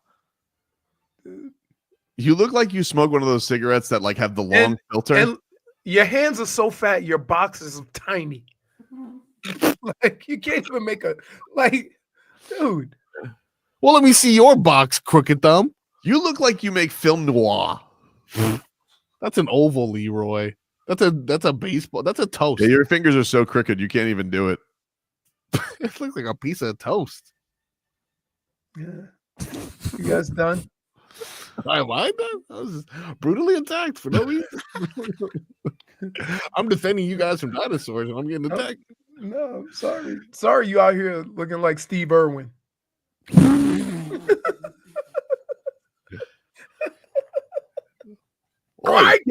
Crikey, get over here. We got ourselves a poison dart frog. Wait, Steve, what the hell's Steven doing? Like, enough. My thumbs can't close.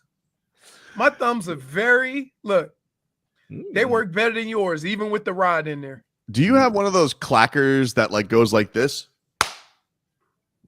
Action. What, like sealer it on up? Yeah. Does he have one of those things? When you sit in the director's chair, do you use a blowhorn to talk to your crew? That's a bullhorn. Guard on the shirt.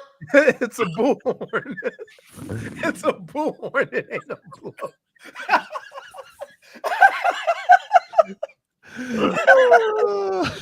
What the hell's a blow? We'll take a break. Back with more after this.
Bro, we got to run it again, guys. We're going to do it again. Oh, sorry, I didn't see you there. Look at you. Our favorite little film director. Sorry, guys. Busy putting together next blockbuster. You're an artsman. Well, someone's got to do it. Yep.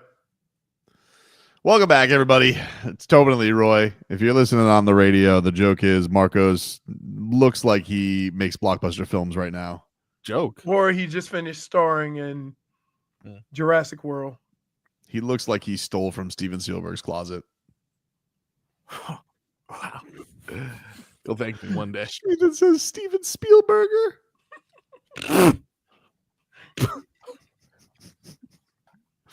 Quentin Tarantino. Point for Twitcher. Sorry.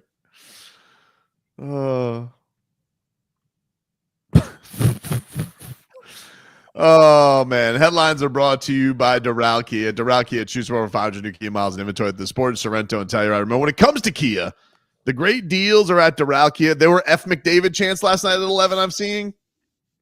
Yes, there were. I guess he's not coming here. You know what? I can imagine a year ago, I would say the same thing about Brad Marchand. So, yeah, it's That's not true. out of the question. I don't feel like there were. I tell you what we don't have.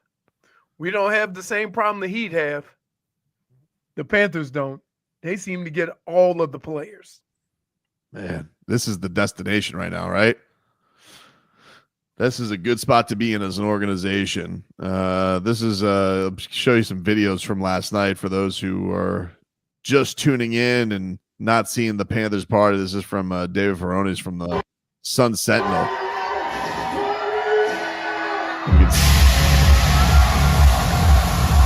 Oh my God, what a party. They're all jumping on stage. The fog machine is blasting. Absolutely insanity right now. man, That's gorgeous. that is just amazing. No, this is from last night. Yep. Because I'm like, it wouldn't surprise me if they were doing that right now. right. I don't know who has the cup right now. That's a good call. You know, keeper of the cups. Look for the guy with the white hair and the white gloves. He's got to be somewhere around there. Keeper of the cups. Yeah. He's. I do feel like you can't do that with every trophy. Like the Stanley Cup has an aura to it for sure. Oh yeah, there's like history to it, man. Got all the names that are there. Yeah, like I can't imagine the coolest thing I've ever seen happen with the what is it, like the Lamar Hunt trophy? Is that the football one, or is that the AFC trophy? Vince Lombardi trophy? Oh, there you go. What's the AFC, Lamar Hunt, or am I just making this name up? I don't know what the conference trophies are, to be fair. I don't know. Well, the coolest trophy thing I've seen in football is Tom Brady throw one from a boat to a boat. I mean, that's pretty much it. With Tampa. Yep. So much cooler than his last Boston one where Bill Belichick was chanting everybody to do their job. No days off. That was so stupid. Dade South says he's Francis Ford Coppola. Okay.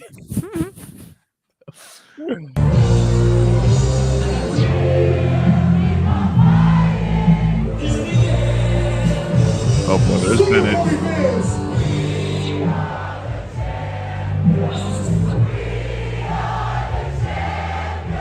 That Bennett looks like the meathead that's not a part of the group but jumped on stage. He's so happy and rich. He's going to be so happy and rich. Good for Sam Bennett. Wow. What a time it was last night. Man, if we have an opportunity to keep these guys, that's looking really, really good for. I think you can keep 2 of the 3. Yeah, Ekblad. I didn't like how sad Ekblad was last night. Ekblad's like, I'm sorry, guys, they're offering me $9 million. He's like wiping his tears with money. I've been a Panther my whole life. Oh, he goes, Ekblad, why are you wiping your tears with hundreds? It's been 12 years. I mean, if there's anybody who deserves to be here, what that guy went through early on in his career, right? It's gonna be a hard day when if Ekblad does leave and him and Barkey are separated, the best of friends. Yep. And then he's like looking at him with Reinhart. He goes, "Attention, you best friend."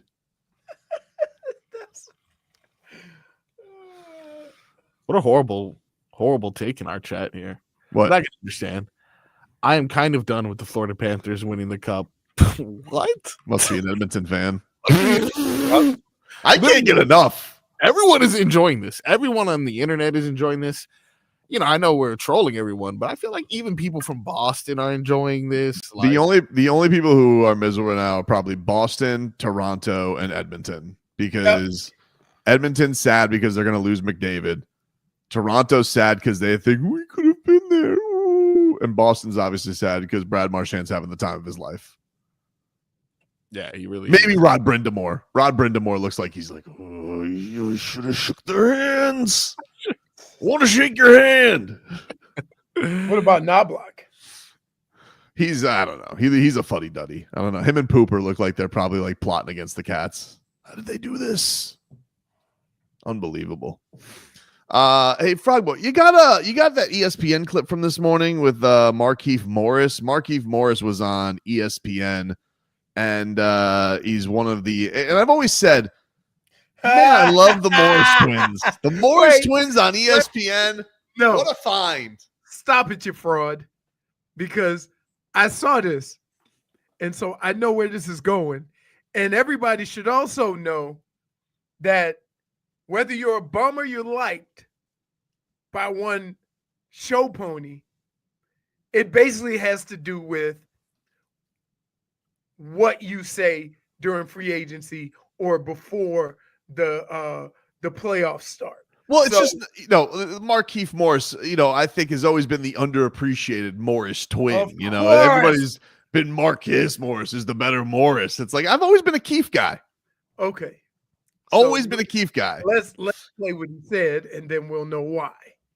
With you, Markieff, tell me where you'd like to see Kevin Durant be playing by the time we get to this time next Friday. Me personally, same thing I said earlier. I would like him to be playing South Beach, man. I think it sets up perfectly to be on a team with guys like Bam Adebayo that does it all, right? The culture of winning in Miami. You have another elite scorer in Tyler Hero, but he could step right in and be the ultimate scorer that he has been, right? And there's no shots at other coaches. For the little bit of time that I played in Miami, that was the best brand of basketball that I've been a part of. Spo does a great job of getting the best out of guys, and I think that's the perfect spot for him, man. The East is wide open, and, he can flourish there. I just hope that UD's smile alone is not considered tampering. I think that. Yeah, UD was on camera with Markieff, and he was loving the takes. He was over there going, he's like, yeah, you tell him, Markieff. I've always loved Markieff Morris. I really have. I've always been a Markieff Morris guy. It really is unfortunate what happened to him when that thug Nikola Jokic went and blindsided him with a hit behind the back. And those coward Jokic brothers did what they did to Markieff Morris, because I've always been a Markieff Morris fan. And what a take. Wow. What a take. More Morris twins all the time. Love the Morris twins. More of them now, huh? Interesting. I love me some Morris twins, dude. What a take. He's right. Wow, his favorite brand of basketball ever. He played like 6 games that year. Yeah. Because that thug Joker blindside hit him, broke his neck. Never came back from that, huh? Never came back from that. Why are people saying I'm the worst? Can I just ask a question? Why at least one player that the Heat signed in the middle of the season is going to have an injury that puts him out for the year? Like, we can go back with Markieff, right? What happened 2 years ago with Perry? with Terry. Oladipo.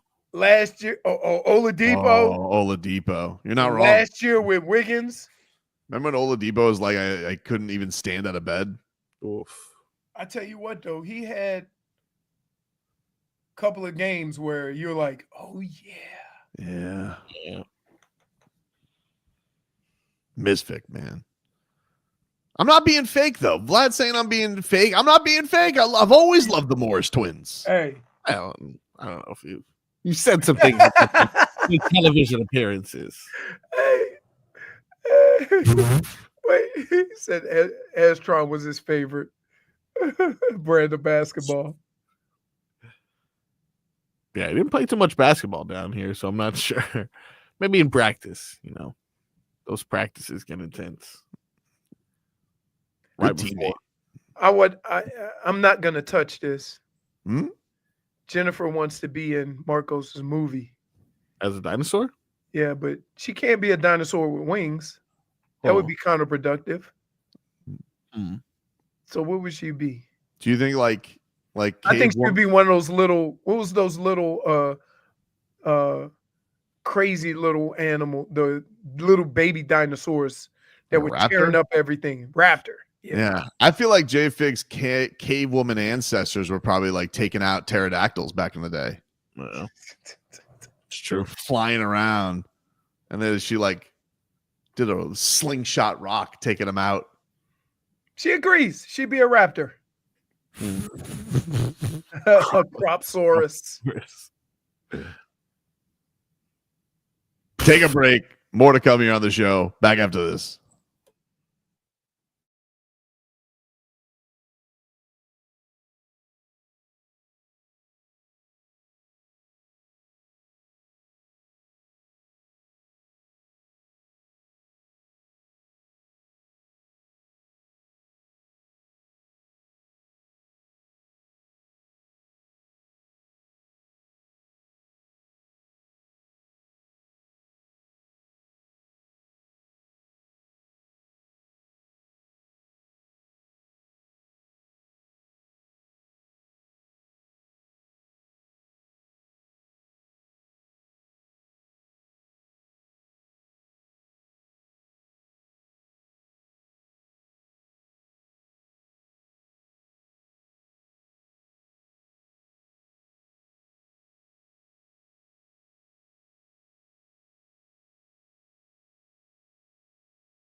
Welcome back, everybody.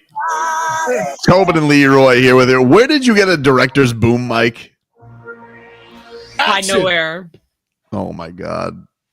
He got it in the green room. Aren't you supposed to have an audio person for that? Budget cuts. Hey, low budget independent film. Budget cuts. By the way, it's our show. There's no budget cuts. You had to have budget to have budget cuts. He looks like you're going to be at some kind of film festival coming up. What are you going to? What is it? What's the famous one that they go to? Canes. Sundance. Sundance. Yeah, you're going to is Sundance in Utah. Is that where that is? We're moving it this year. No sun in Utah. Wow. I think we got it, guys. Can you just do an entire film on drunk Barkov? I wish. Yeah. Would not be opposed to Like that. that should be where like that should just be a film in itself. Just musings of a drunk Barkov. Hammered yesterday. Trying to explain himself. I know he scored, like, he's the Sam Reinhart. He won everything last 4 years, but Sergei Barkov here. So I have two names in the search column. He realizes it's his Instagram, yeah? Like he doesn't have to introduce himself here. He's being humble, guys. Hey, Just in case you don't know it's him. You know, sometimes when you get a little buzzed or absolute drunk, you feel like you have to over-explain stuff, right? So, like, the only reason why we're looking at that is because it's Sasha Barkov. The fact that he has to announce who it is, that goes to show you how inebriated he may be. He's trying to remind himself. Sergei Barkov here. So I have two names in the search column in my Instagram, but one is by mistake. And there's You guys ready? Let's get back in there. there's two names in the search column. Summer Ray. You probably don't know who it is. Don't know, but And Sam Reinhart. Sam Reinhart. There we go. Wow. Now I think he has a crush on Summer Rae. I wonder how she feels. Probably honored. He's a 2-time champion. I'd be honored too. What a time to be alive. David saying, did Tobin really ask if 11 was a nightclub or a strip club? Dude, listen, I haven't been to a club in I don't know how long. The answer is yes, it's both. Yeah. Well, that's great. I'm glad that they had some cheeks to celebrate. I don't know if they were interested in the cheeks yesterday. I mean, I didn't see any cheeks present. So in any there of the was videos. there's a group picture in the entrance of 11, and there's two girls that are covered in body paint as like a Panthers jersey, and they're not even paying attention to any of them. Yeah. They're barely acknowledging their presence there. There's only one lady that has their eye, and that's the Stanley Cup. The horny Stanley Cup. Man, was I seeing the correct tweets from the Stanley Cup, or were these like NBA Central? No, I think that was real. The actual Stanley Cup account is very horny, and it's Very like horny. it was telling Brad, it was telling Sam Bennett, "Come kiss me with that mustache." Strange, very strange tweets coming from Stanley. Meanwhile, I feel sorry for the guy who's walking around in a black suit with white gloves, trying to keep this thing under wraps. Does he have any tweets this morning, or you think he's still recovering? I think they do the switch over. Like he said, there's two guys. I think they like he can't follow that cup around all that time. So you think I think it's Philip Pritchard is the one guy, and then Mike Bolt. Do you think they Right. does not tag on him? Right. Yeah. But I think they definitely have all hands on deck for this celebration. That's not fair. You need a young guy who can actually like celebrate and enjoy it. You should have. First of all, if you have a young guy, Yeah. he's going to be drinking out of the Stanley Cup too. Yeah, you're right. You need an old guy that needs a nap. That he ain't gonna be down for the silly business. Well, I was looking at pictures and definitely silly business. He's in the background just having a great time. Good for him. Lord Stanley. I don't know what's going to happen at this parade on Sunday because these guys really do feel more tilted already than they were last year. Oh my goodness. And you know what I like about these guys? Their whole goal was to make sure the new guys get to experience the full party, right? New guys get the trophy first. New guys, come on, this is where we're going. Like, yeah. Stolen McRib says, Tobin, what was the mascot that was horny for you? The Easter Bunny? Yeah, we didn't. I mean, if you want to relive a traumatic moment, Stolen McRib, it was the Easter Bunny. I mean, I personally, I like the photo of you. I like the photo of you with the Village People mustache. That was with our pet bunny. With the bunny. My roommate said, all you needed now was some tight ass jorts, and you I was member of the Village People. Look. Look at that. Oh, dude, adorable. That is a moment I will not forget because we were doing we had to pay a bet. It was Joy Taylor and I, and we were supposed to do Santa, but it was just too packed. We couldn't get a picture with Santa, so we ended up having to roll over the punishment till Easter. And we went to the Galleria Mall in Fort Lauderdale, and we went to go take a picture with the Easter Bunny. And so, like, you know, money doesn't get as much run as Santa Claus, right? It doesn't. But right. I think I know why. But you know, the Easter Bunny was sitting there and took his picture with Joy, and no drama. She seemed fine with it. And then I go, and just to make the picture a little, you can see there in the picture, JFig's the first one where you can see I'm holding a little stuffed bunny. So I just thought it would be funny because, you know, like sometimes when you go and you talk to the mascots, they have like a little toy, or Santa, they have a little toy to give to the kids, whatever. So I grab it. I thought it would make it funnier if I took a picture with the little stuffed bunny. I sit down next to the mascot. You're not sitting down next to him. You sat on his lap. No, I sat down next to him. I didn't sit on his lap. I would have crushed him. I don't know. There's a lot of smiling. I'm telling you, it was a wide bench. I'm not sitting on his lap. No, that's panic in his eyes. I'm not sitting on his lap. But as I gather myself and we take the picture, I really don't want to tell the rest of the story. No. It's very traumatic. There's a reason behind the smile we want to hear. As I lean back, and it goes, and then we go, cheese. After the picture, he leans into my ear and he goes, why don't you grab onto the big bunny? You're like, wait, are you like talking underneath your teeth? Get away from me, perv. No, I didn't say anything. I just got out. I got my picture and I got out. Why don't you grab onto the big bunny? Oh my goodness. And I'm just thinking about, like, immediately my mind just goes to just this place of, excuse me? Squeaky cheeks? Why don't you grab onto the big bunny? Clever line by him, by the way. No, it's not. But quite pervy. Yeah, give him props after he traumatized you for life. Hey, good is good. Wow. Oh my goodness. Yikes. How many Easters ago was that? Is this 10 years on that, you think? At least. Has to be. Wow. It has to be. An anniversary you don't want to remember. Dave South says he wanted the Keister bunny. That's good. That's the biggest point you can get right now. Wow. For Twitcher. Anyway, if you guys want to go to Exotica, okay. Really? Returning to Miami Airport Convention Center. Oh my goodness. On June 27th to the 29th, you guys can win a 4-pack of tickets, you and your big bunny.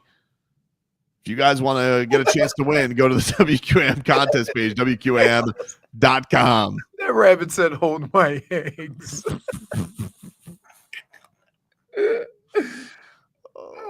Oh, by the way, I've been to one of these. Exotica? It was in Vegas like 30 years ago. Wow. I just happened to be there. Did you? When it was going on. Wow. You planned that trip around that. We went, and it's like, first of all, it's huge, right? And I saw some things. Really? Oh yeah. Yeah, I'm sure 30 years ago too. It's not called erotica for nothing. It's not called erotica. It's called Exotica. Exotica. Sorry. 3 X's. Nautica for nothing. Mm. It was quite eye-opening. Mm. Well, now everyone else gets a chance to win and see what Leroy saw. We'll take a break, mix things up on the other side.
I like pretty girls. Girls. I love pretty girls. Girls. And join me in Solana on Sunday at noon as we celebrate the Panthers Stanley Cup Championship and the broadcast live from Lulu's Bait Shack on Fort Lauderdale Beach for the Panthers parade and celebration. It's sponsored by Gulfstream Park. Thrills at every turn at Gulfstream Racetrack and Casino. Leroy, can we get a weather update from the Demesman and Dover law firm? YourAccidentAttorneys.com. Free consultations 24/7. Call them at 866-954-MORE. All your legal needs. The Demesman and Dover. One big happy family. Yeah. All right, we got a little partly cloudy. Winds are light, maybe 5 miles an hour. Nothing's really moving. I'm going to say it's still coming out of the east-southeast. And it's about 88 degrees. Other than that, looks like a pretty nice day. Going to be warm. And always look out for the passing evening shower because it is South Florida. All right. How do you do, Froggy? He did excellent. 88 degrees, partly cloudy at the moment. Winds out of the east-southeast, 5 to 10 miles per hour. And as of right now, no rain listed for the future. But as Leroy It's said, that time of year. You might get a passing shower. I always, this time of year in the evening, in the evenings, always like just be prepared. You might get a little crop duster. It rained an hour ago here. Huh? Is that the proper term? Yeah. Like just a passing shower. All right. Like a cloud farting a little bit. I know. That's why we knew you were going to pick up on that. But more importantly, Marcos, why don't you give us a weather update on Sunday? Oh, that's great. As of right now, we have few showers, scattered thunderstorms in the very, very early morning, but it seems like that should clear up by 10 a.m. and then return again at 11 a.m. It seems like we may be dealing with similar weather if this continues. We have isolated thunderstorms listed for noon on Sunday when the parade begins. And then it should clear up after that. Let me give you guys a bit of advice. Okay. Usually when the weather is like this, in the mornings, it rains out east. And then those clouds come across the west. And what happens is the westerly wind holds all those storms over West Broward and Dade. So that's why you usually get the evening showers out west. So if things go according to the way they normally go, you might get some morning showers out east. Then those showers will move across, over to the west, and it might be okay afternoon.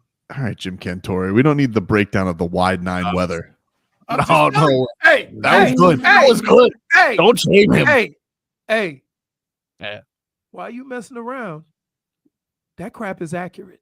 I mean, okay, cool. I'll just look at my phone, though. Well, I'm telling you how it is in South Florida. You used westerly winds. What are you, Littlefinger? Oh, okay. Okay. Well, let's get to the mixed bag there, director.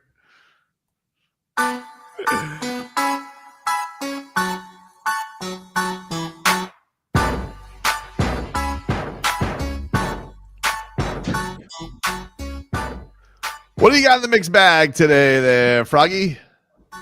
Sweat. Simple as that. Got it. Not a lot of things make this man sweat on the football field, but it seems like airports do the trick. Mr. Bill Belichick, ladies and gentlemen. Oh, my God. Look at that. Very sweaty. Wow. Very, very sweaty. Is he going to Vegas? This is images from the Charlotte airport on Wednesday. Trying to catch a plane to Las Vegas. Very sweaty. Very sweaty. Shoe off. What are we doing here? You sure that wasn't rain? Because she looks kind of wet too. Her hair looks like it may be a little wet. But like it's in the same area where he was wearing his book bag. So that's why I assume like must have been like where he was wearing Look it. kind of wet, right? She does look kind of wet too. Yeah. But kind of looks like a wet dog always. So maybe that's just me. What did he like hop in the pool before he got onto his flight? Yeah, it's true. Like we walked out of the Uber. Nonetheless, I hate them. Let's move on in the mixed bag. Hot take by me there. Tyrese Haliburton. You seem to hate any famous couple. I got to be honest with you. Why do you have so much hate in your heart? Name a famous couple though. You know, there's two of them: Belichick and the Kelsey. I don't know any other famous couple. I saw that Kylie Kelsey was upset with all the people, all the ladies thirsting over Jason Kelsey. Oh, I did see that. Why? Why? She When? went on her podcast. JFig, one of those thirsters, apparently takes that offensive. Apparently. I mean, I didn't see it, so I have no idea what they're talking about. Well, I just told you what they were talking about. She's sick of Astron thirsting over her lumberjack.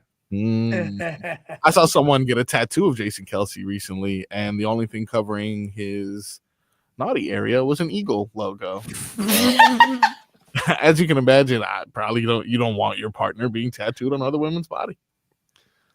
Solid work by them. That was on a woman's body? Yes, it was. I'll show you the tattoo after I play this. No, clip. I've seen the tattoo. Oh, that I've seen. Yeah, thought it was a man's body. I did. Could have been like I get it. Like, hey, you're last in fantasy football. Get this tattoo. Tyrese Haliburton calls TJ McConnell the great white he's hope. Unbelievable. I don't even have the words. He's a great white hope. You know, that's what we call him. But he's just amazing. Continues to get downhill, put pressure on the defense. And man, he's unbelievable. He really is. Like he's been a heat killer for a long time, but I mean he's cranked it to a different level on this stage. It's been awesome. He manages to get to the bucket regardless of who's guarding him. Right? He's gonna have one or two just unbelievable steals. Yep. Like, and why does OKC fall for the lazy inbound pass after a made bucket? Every time. You know that dude's lurking. Every time. Every time.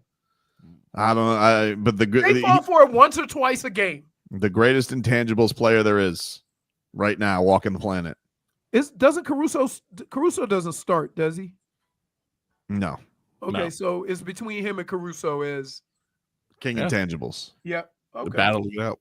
Meanwhile, Peyton Pritchard's looking on the sideline, waiting for his opportunity. Pritchard's lurking. He's lurking. I mean, he was 6th man of the year this year. He's lurking, but he's not number one right now. Who else is there? Who else is besides the bigs? Like the big Serbians always kill, they always get us. But who's the other like smaller point guard? Caruso's the tallest of all of them. He's like 6'5". Yeah, but you have Dalton Connect, that other Connect. What's the other lake here? Austin Rivers, right? No. Austin Reeves? Reeves, there you go. Rivers is Doc's Black. Yeah, he's well. I mean, it's in the middle. But he's your shade. He's no Austin Reeves. I don't think Doc Rivers would appreciate that, Frog Boy. I apologize, Doc. I apologize. Hey, they got enough. Why are you giving the one of ours? Right? They already tried to take Michael Jackson. Harkenstein too. No, he's like we lost him. I was on a hey. You thought he was an intangible, yeah, but he's not. Same thing with Ty Jerome. Ty Jerome, yeah. Figured that one out. By the way, this is that tattoo I was talking about earlier. Wow. Yeah. Who got that tattoo? I'm telling you, I thought it was on a man's body. So it was her? Yeah, it was her. Too horny. Wow. Who, his wife? No, this doctor lady, I guess. The doctor lady got a tattoo of Jason Kelsey? Yeah. Look at his no square. What kind of doctor is she? Love Doctor of Love. Oh, got me. I mean, Yeah. Wow. That's kind of creepy. Christian Brown in the intangibles derby. Oh, yeah, that's good. That's Yeah. good. So Braun. Yeah, it's annoying. That's good. What about DiVincenzo? Do we count that one? Yeah, DiVincenzo's there too. Yeah. All right. Yeah, the race is heated. The race is heated now. Dude, we don't have like our intangible would be Davion Mitchell. No, Pella, yeah. Pella, yeah. Well, they do very similar stuff. Pella's gonna be Pella idolizes. Can you be McConnell. intangible if you're European? He's Swedish. And he played college ball. All right. We're taking him. Okay. College ball in Arizona. What else you got in the mixed bag? Terron Armstead. What about him? Getting ready to play this year, and this is the moment in which he decided, I think I'm good. I'm gonna say number one. He was a rookie from the Rams. That young boy Jerry Verse. Yep. I'm cool. I'm good. I never got to see that man again. I'm all right with. I'm okay with that. Never seeing that young man again in my life. Bull Rush different. Dog is different. You know that it's coming. You brace yourself. He's different. Jerry Verse is different. He will be a defensive player of the year one of these days. Mark my words. Wow. Leroy, is there like a specific young player as you were getting towards the final years of your career where you saw him do something and you're like, yeah? Nah, because like my mindset was a little different, right? Because like everybody gets to that upper stage of their career and they think that, okay, now I'm gonna try an old head. Now I'm gonna go ahead on and get mine, right? But the problem is you still got to tackle that dude. And so I was still till my last days able to get people in some uncomfortable spots where like they were like, bad body position, too late. Now you looking for your mouthpiece because it done got knocked out, right? I would say for me, it was more an off-season thing, right? Like I had shoulder surgery, and then as soon as I could walk on crutches, I had knee surgery. When they start calling people, asking where they are for camp, I was still limping. And that was my key. I said, I'm not going to camp hurt. Yeah. Right? And so that's when I kind of knew, but it wasn't ever, I always had enough in me to not get got by the young guys, because even if they're coming to hit you, you still have an opportunity to do what you do and make, and kind of avoid it or whatever. So, but I could understand where he's coming from, because there were times where, like I told you, we had,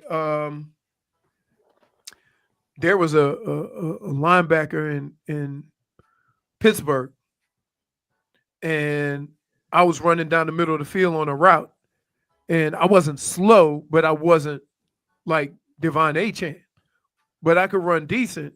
And I'm running, and I look to my right, and there's a dude that's wearing number 95 running with me, and he played linebacker, and he was 295 pounds. And I realized that the NFL is a little bit different, and that ain't no level of football I ever played where somebody could keep up with me outweighing me by 65, 70 pounds. Jeez. Was it Greg Lloyd? No, Greg Lloyd was tiny. Oh. Greg Lloyd wasn't big. It was not Kevin Green. Oh God, I can't. So you never had a moment where it was like, oh, this Derek Brooks, pretty good. No. And those guys are always good. But the problem is that you have other guys blocking them too that they got to worry about. You very rarely are dealing with them one-on-one, right? Because they got to do other stuff. This Ray Lewis. Got to watch out for him. Ray Lewis was intense, but it was a different. He was one of those guys that he was 250-ish, but he could run. He was always going to be there. He didn't quit. You know, like, yeah, you got guys that you have to deal with like that, but keep in mind, he also got to shake a 300-plus pound linebacker in his face. What else you got in the mixed bag, Froggy? SGA, I believe he tied a record yesterday for most turnovers in a game by an NBA Finals game. Could be wrong though. I always wrong Google, but nonetheless, he said it better than I could. This is him describing their putrid performance yesterday. The way I see it is, we suck tonight. We have to learn the lessons, and we have one game for everything we've worked for, and so do they. And the better team Sunday will win. All right. By the way, that linebacker was LaVon Kirkland. Look him up. Frightening. Focus. You know what's funny? That when I hear these guys talk about, when I hear these guys talk about Game 7 and how they got there, I immediately think about how Paul Maurice explained Game 7 last year, with all the losing 3 straight to get to that point, and how he never wavered, and it just seems like we forget the calming effect that Paul Maurice had on the whole fan base, on everybody getting ready for Game 7 after you lost the last 3 games. And I'm listening to these guys talk, and I'm like, yikes. Did you hear the rumor that was floating around the ether? What? About this run? I think it was from the Empty Netters podcast. They had revealed a story that they had heard that the Edmonton Oilers, after Game 4, they have the comeback, that they apparently made a reservation post Game 6 at their favorite restaurant where they were going to have their celebration, that they bought out the entire restaurant for Tuesday night, that they were going to celebrate. And that word got back to the Panthers about this, and they put it on the board before Game 5. That they had heard that they had already, after winning Game 4, that they had already planned their celebration in South Florida.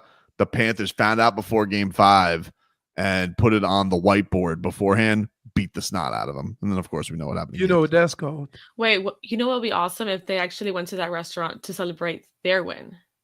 Was it that? Poking the bear. Yep. Poked the bear. Poked the bear.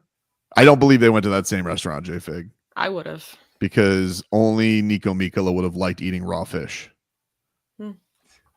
Oh, is it a sushi place? Sushi place, yeah. They look like, a bunch of sushi eaters, right? Me and Frog Boy are on the same page with that. I think I'm on the same page with you, too. I'm not a big sushi person. I only eat one sushi, and even then I get a little suspect about it. I don't know if it's true, but that's what the guys from the Empty Netters podcast Do you use the chopsticks? That's a good diet. Chopstick diet? I like using chopsticks. Nope. I have trouble. You use them as a shovel. I know how to use chopsticks. We've done this bit before. We'll take a break. If you had to eat the next 3 meals only with chopsticks. I could do it. Snacks, everything. I'd be very confident in my chopstick skills. I'd be dehydrated and starved at the end of the day. We'll take a break. Final hour coming on up. Thank you, Scooby. We will play a little You Dead to Me, plus more on KD, the Heat, Panthers celebration. It's all happening for us here on a Friday. Back after this.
All right, welcome back, everybody. It's Tobin and Leroy here with you. 560 WQAM. Take you guys up until 2 here on the program.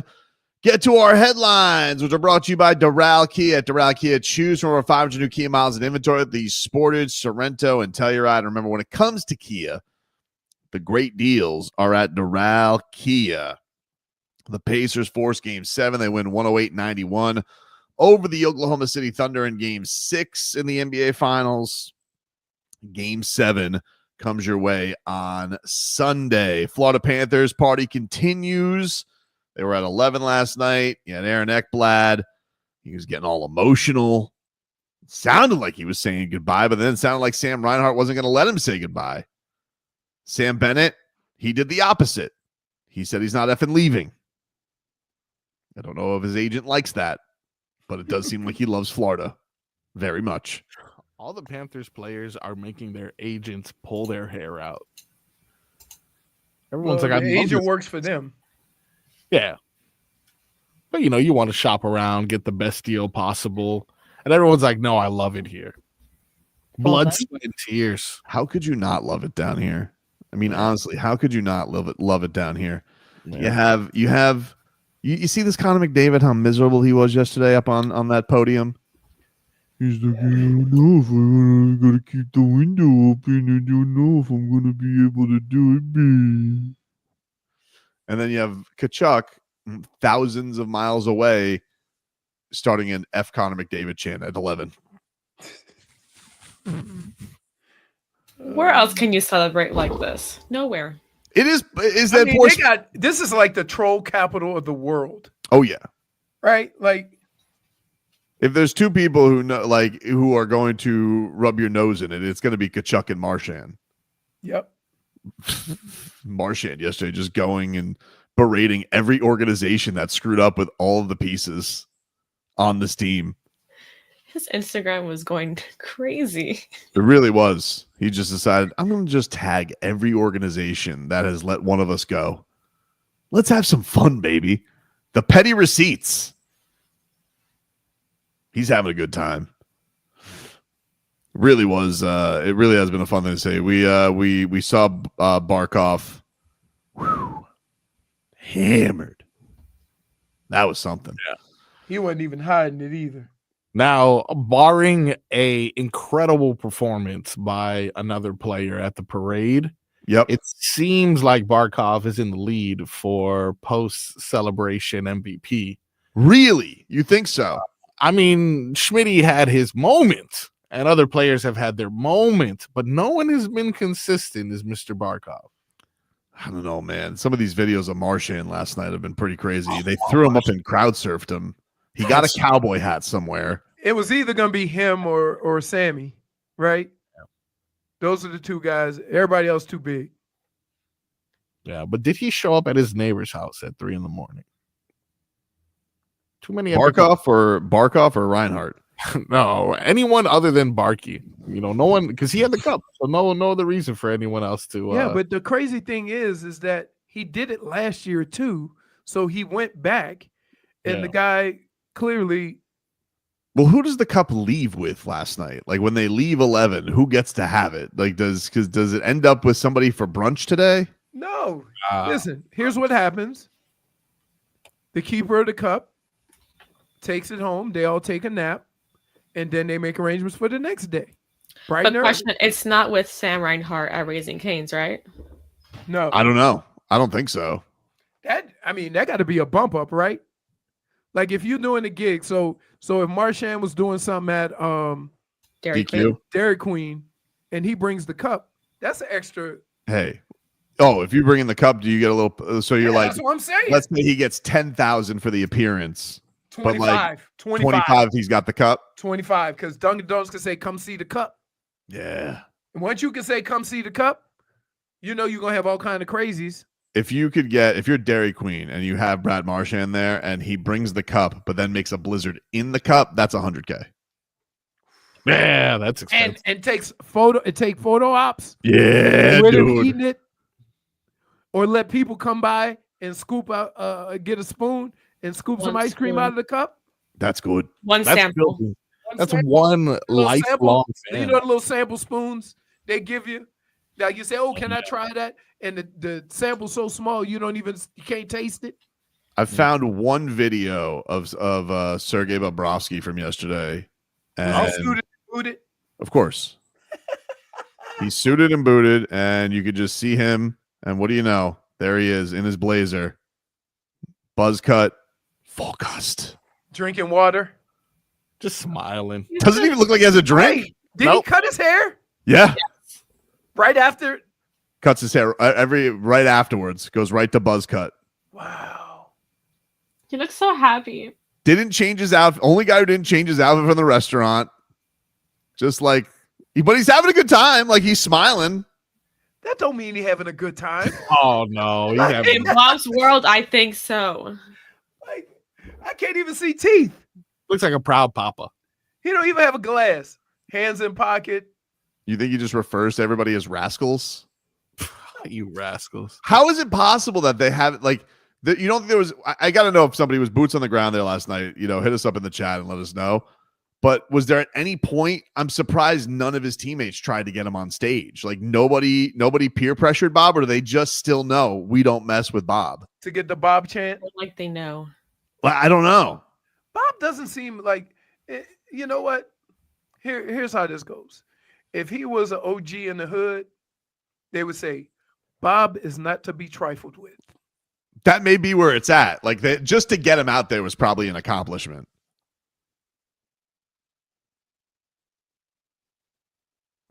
I mean, I see Gus and Barky there. Barky's still very hammered. I have not seen one sober face from him. I feel like maybe before he even got there, he said, I'll go under only one condition. Do not put me on stage. Something like that. I don't even think he has to give that explanation. They go, Bob, come upstage. No. Okay. Okay, whatever you say. Okay. Oh, okay. Okay. Like, did anybody get a selfie with him? Did anybody go near him last night? No, done no pictures, no no shenanigans. No shenanigans whatsoever. Because I just picture, listen, Bob is more flexible than all of them. So if it got to the point where they tried to make him do something, he'd just drop down, do some ninja stuff, and it's over. Right? Silly Sauce says hard to recognize some guys clean shaven. Probably also he's got the super do you think most people could, because he wears the goalie gear? Do you think most people know what he looks like, especially now that the hair's gone? Yeah. Or can he go incognito? It is one of those. It's a football thing, right? Plus, he's not that big of a dude. Right. So they may think he's an agent. No. What? An agent? Agent? I don't know. No one seems to be bothering him. He's just doing his own thing, hands in pockets. Because I tell you what, he probably has two players next to him that know the rules and don't let nobody near Bob. They protecting him like he's in the crease. So you think that Mikola's just standing there and he just gives him a fish? He was like, "Good job, Meeksy." Yeah, tap him on the leg. Like they do with after the game. Tap him on the leg. I'm having a fish bowl at Lulu's Bait Shack this Sunday just for Meeksy.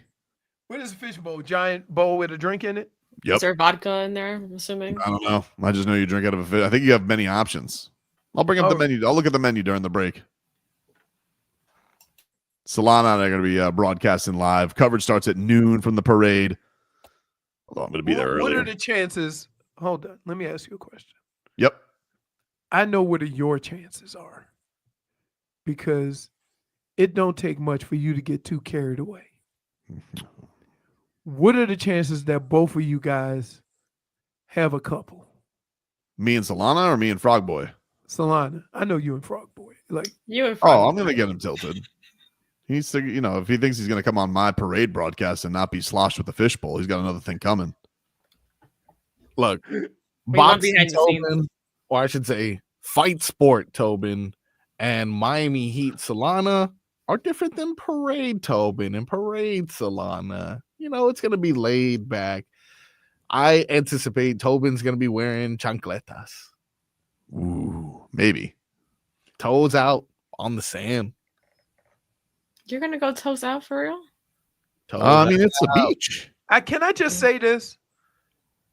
That space you have between your big toe Leave his toe alone. What's wrong with that, dude? It's completely normal. Well, I don't know because That's me. my toes cuddle, so I don't know what normal looks like. Needs more webbing. Right? Like it just seems like there's room for another toe. Your toes do more than cuddle. It's a crossing route, dude. Oh, okay. I feel like you're not allowed to make fun of his toes. One's reaching over to get the chips. My big toe's reaching over my other toe to get the chips. Reaching for the popcorn. Yeah. I'm telling you right now, that Lulu's Bait Shack fishbowl, that looks good. Does look good. Is it giant? Yeah, I'm bringing it up for you. So my other question is, holy smokes. Yeah. To what, Leroy? To what? No, what are you talking about? It ain't Twin Peaks. What are you doing? Food, fun, and fish bowls. You think instead of a shark there, because they put a shot inside that shark, maybe they can put like a Stanley Cup. Ooh, I like that. Nice, right? Hey, that's Game Ops, Lulu. Come on, Lulu. You're welcome. That one's free. You guys can join myself and Solana Sunday at noon to celebrate the Panthers Stanley Cup Championship. We'll broadcast live from Lulu's Bait Shack in Fort Lauderdale Beach. Come say hello as the Panthers parade and celebration goes on. Sponsored by Gulfstream Park. Thrills at every turn at Gulfstream Park Racetrack and Casino. Take a break. Back with more for this. WQAM.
Welcome back, everybody. Tobin and Leroy here with you. 560 WQAM. Take you guys up until 2 here on the program. It's a Friday. It's a Vice Shirt Friday. We're going into the weekend. We got a cup celebration coming up this weekend. A Panthers parade. I don't know if this is current live footage or not, but Aaron Ekblad has just posted on his Instagram the cup by his pool or on his dock. So if that ain't a house. What's not a house? Behind him. Maybe he's looking across. He could be on the canal, like looking at like a development or something like that. Shiny. We finally found out that Bill Zito got the last puck. As the great mystery was going around and figuring out who the hell got it. And this was Bill Zito yesterday giving a little speechy speech before putting the puck up. The grace, the character that you guys have, the way you treat each other is humbling. And it makes you want to be a better person every day the way we all see you guys treat each other. And for that, I can say thank you 1,000 times. And I know that I can say thank you to each other from each other because of how special it is.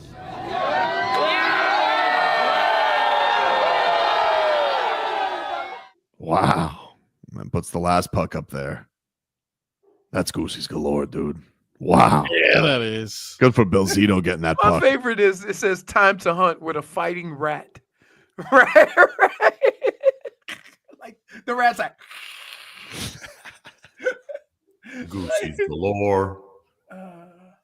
Well, Maurice got it last year. He got the final puck, and then he knocked all the pucks down. He was too excited. He power pucked it. Zito, he goes. I tell you what, we haven't seen much of Paul Maurice. You think he's saving his energy? One has to think. I think he has a media session tomorrow. I think they got to talk to the media. So maybe he's the team or just him.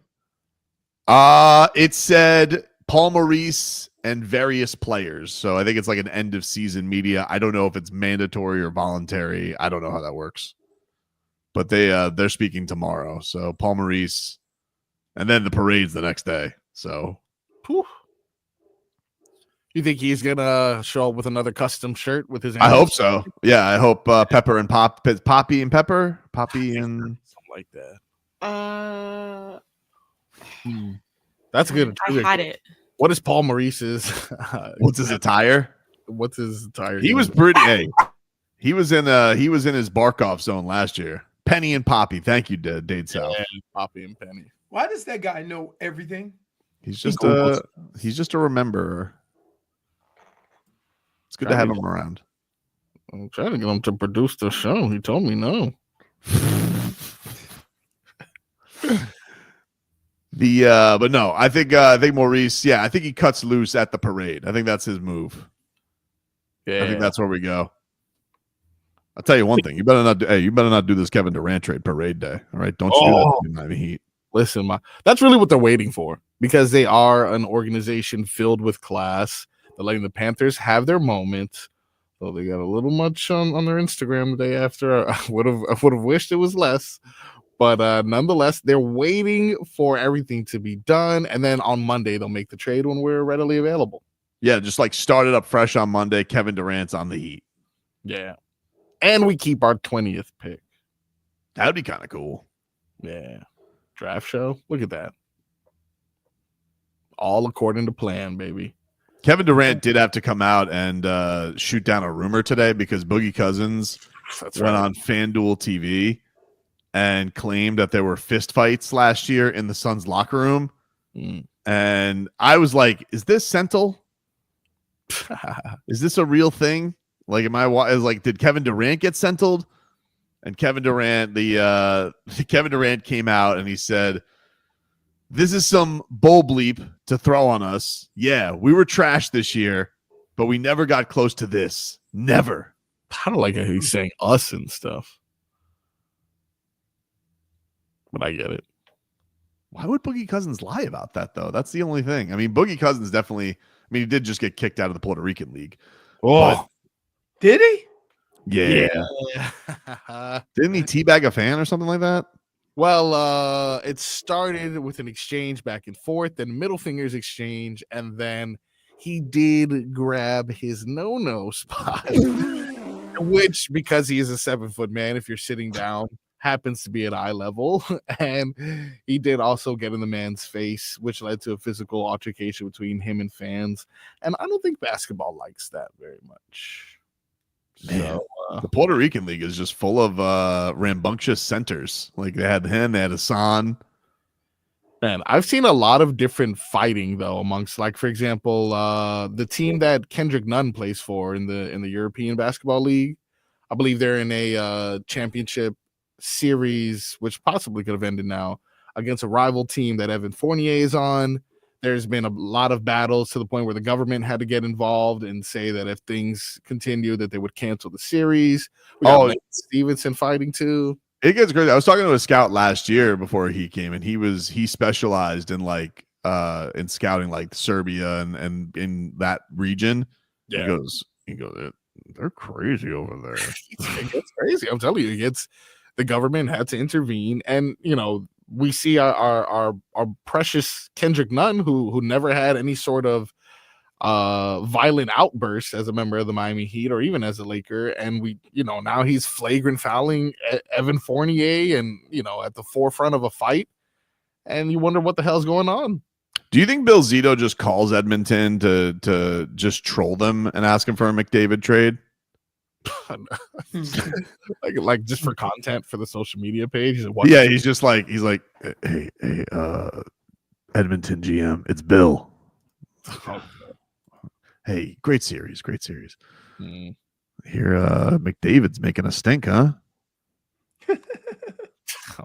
Like Bill, he isn't making a stink. He's got a year left on his deal. He goes, if you got a year left, you might as well just get him out now. Get something for him. Like he just messes with him, just drags it out the whole time. And then he just hangs up before an answer, maybe? He goes, well, what are you offering? He goes,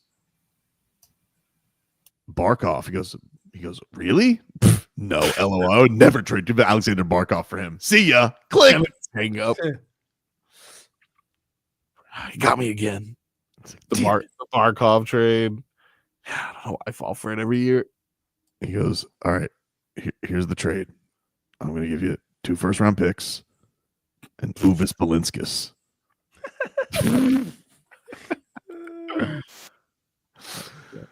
Sorry, Uvis. I would never, I would never trade you. Man, take a break. We'll play a little "You Dead to Me" to close things out after this.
You're dead to me.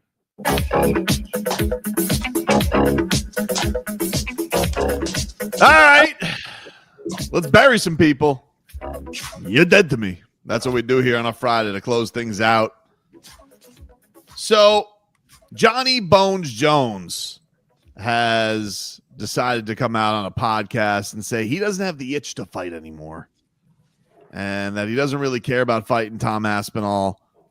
And I got to tell you, anybody who's badgering my guy, John Jones, about when he's supposed to come back, he'll fight if he chooses to fight. He'll come back when he chooses to come back. And you little peons out there bothering the GOAT, who are trying to get him to come out of inactivity to go fight. Who's Tom Aspinall? Just some guy with a cool accent who destroys everybody in the first round? John Jones will fight when John Jones wants to fight, and I'm tired of you guys bothering my guy John Jones. So if you're bothering John Jones, you're dead to me. I'm sorry. You're dead to me. One picture now. He's your What guy. do you mean one picture? Has nothing to do with getting a selfie with him. Has nothing to do with getting a picture with John Jones. Has nothing to do with John Jones hobnobbing around dirty boxing. It's just leave him alone already. He's done everything there is to do. Nope. He's running from old gasoline hands. So I'm going to introduce you guys to somebody. Okay. I have been just caught up in the Caitlin Clark, how they foul her and go after her. Mm-hmm. But she got to stay hydrated, champ, now. Sophie Cunningham is Caitlin Clark's UD. Cool. And she's been smoking fools. So to all you people who think you can just go out and do whatever you want to Caitlin Clark and push her around, you're dead to me. But now she got some protection. You're dead to me. Gotta stay hydrated, champ. Got to stay hydrated. And by the way, not ugly. Okay. Okay. That's important. Put it this way. They said just in her last altercation, come in and get somebody that was rough with Caitlin Clark, 550 more followers, 50,000 more followers. Wow. Yeah. I think it might have to do with the outfit she's wearing, though. I'm going to just put that out there. Not her hard fouling? No. But, yeah, look her up. Jennifer, who's dead to you? Well, besides everyone who was constantly doubting our Panthers and overlooked every single accomplishment and record-breaking stat, they're dead to me. As well as Evander Kane, you're dead to me. You're and dead. I've been catching up with Love Island. Sorry. Mhm. And a few cast members are really annoying me, and they're dead to me also. Well, give us some who do you not like? Number one, right off the bat, I never liked Sierra. She really annoyed me. Oh, She wow. told us this very day. Yes. She's kind of a hypocrite. And Huda, she's currently bothering me, but I'm just not getting to the point where everyone is just over her and rats off a ship. Because I've seen a lot of memes and stuff like that, so I don't really know what's going on yet, but I can see why it's leading up to that. Hood is definitely cuckoo for Cocoa Puffs. There's no doubt about it, but I feel a little bad. She's a little bit like, you know, Dwayne Wade when he had just Michael Beasley as a baby and Jamario Moon. Like she's looking around. She's got no help to make the show interesting because nobody else on that show is interesting. Not really. No. Like it looked like Ace had some potential. He's kind of backed off a little bit. They go to some of these conversations. I mean, these people have nothing to say. They're some of the most boring cast members ever. They had to bring out the big guns. They had Megan Thee Stallion on the show yesterday to try and get them excited. They had Paige DeSorbo, who almost went. She went through it when she got there, and she had to go to the hospital and everything because of all the heat. Yeah, she like left in the middle of the bit. She went to throw up. She confirmed it. Look, it's still one of the best things on TV, but it doesn't hold a candle to last season. It's not even close. No. Also, Ace did have potential. to be interesting on the show, but he just keeps going. He's flip-flopping over with what's her name? I just need to see him and Jeremiah fight because they seem to hate each other now. Really? Yeah. Well, don't say anything. Froggy, who's dead to you? Well, I've been watching Love Island, and if you break down the relation, no, I'm kidding. Dead to me is tying into Leroy's WNBA topic, but this one is going to go to haters. Oh, and I'm going to explain why. There is a viral trend that a betting company has been running with, in which they bet on Angel Reese to miss her first shot. Oh, yes. And they have been successful. I believe it was 8 to 10 times in a row before receiving a cease and desist, preventing them from cashing in on this bet or even posting it for others to cash in on this bet. Now, all the hate that Angel Reese has received in regards to her poor shot making ability, but ability to snatch up that rebound, has led to people to coin the term me-bound or Reese-bound. And her response to that, of course, which like any smart businesswoman would do, was create a brand new merch line and copyright me-bounds. So you'll be able to purchase me-bound sweatshirts, t-shirts, and a bunch of other style merch with these hateful terms. And a portion. Does she have one that says bricklayer? It does not yet. She can't make a layup. Did anybody mention that? The girl cannot make a damn layup. How does this work? Hey, see, she had 5 rebounds one time. Yeah. Because she kept missing the bunny and she kept getting her rebound back. Here's the thing that you know what I've wondered about this though. Like she gets to copyright me bounds. Like somebody else came up with it, even if it is about her. Like it's all about who copyrights it though. I don't think that's fair because I feel like if you come up with let's me be bounds, clear. Somebody has used the phrase three-peat before. Pat Riley pounced on it.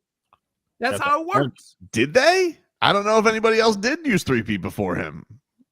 You know, I don't think they put a copyright for Munyon. You guys want to put that together? Maybe we can go ahead and put Munyon on some shirts. Yeah, but we didn't come up with Munyon.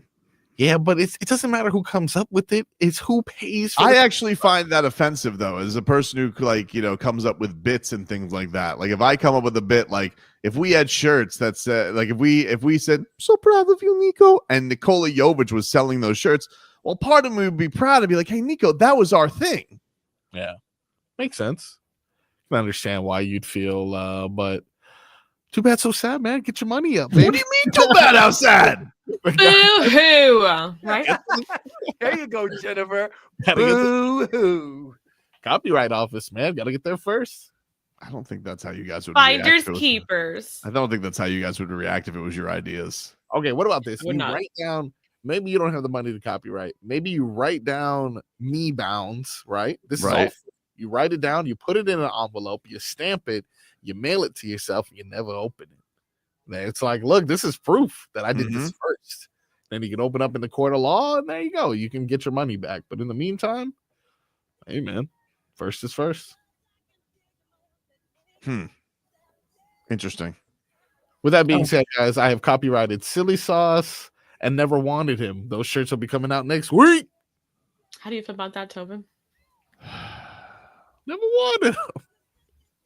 I would be okay with that. I'm going to find out here in days whether or not Kevin Durant, if I always wanted him or never wanted him. You guys will have to tune in and find out. I got to tell you, it's masterful how you go from being shot with a tranquilizer gun because you wanted something so bad to never wanted him. Thank you. The transition is amazing. Don't forget to copyright. The facts have changed. Facts have changed, though. But I don't think we should have to copyright it. Like, we have plenty of proof that says we came up with it first based on shows. Like, if I took that to court, if somebody tried to copyright the facts have changed, I'd be like, hey, man, we did that years ago. I don't think that matters, though. It has to be legally, like... Right. Hey, we had a conversation off air right before whatever proof you're going to show me. And I told you that. I said the facts have changed. And you know what you said? You said, that's good. I'm going to use that on air. And then now that's what happened. So, Your Honor, please give me my copyright. I'm going for everything. Everybody have a great weekend. If you guys want to listen to parade coverage, me and Solano will be doing that for you on 560 WQM Sunday at noon as we celebrate the Florida Panthers' second straight Stanley Cup championship. We're going to be broadcasting live from Lulu's Bait Shack on Fort Lauderdale Beach from the Panthers Parade and Celebration, sponsored by Gulfstream Park. Thrills at every turn at Gulfstream Racetrack and Casino. So join us for that on Sunday. And again, if you guys want to win tickets to Exotica, that is return to the Miami Airport Convention Center. Leroy is an Exotica expert. It's June 27th to the 29th. You guys can win your 4-pack of tickets to go. You just have to go to the WQM.com contest page and enter. Hope everybody has a great weekend. Peace Frog Boy, good luck with your movie. Thank you.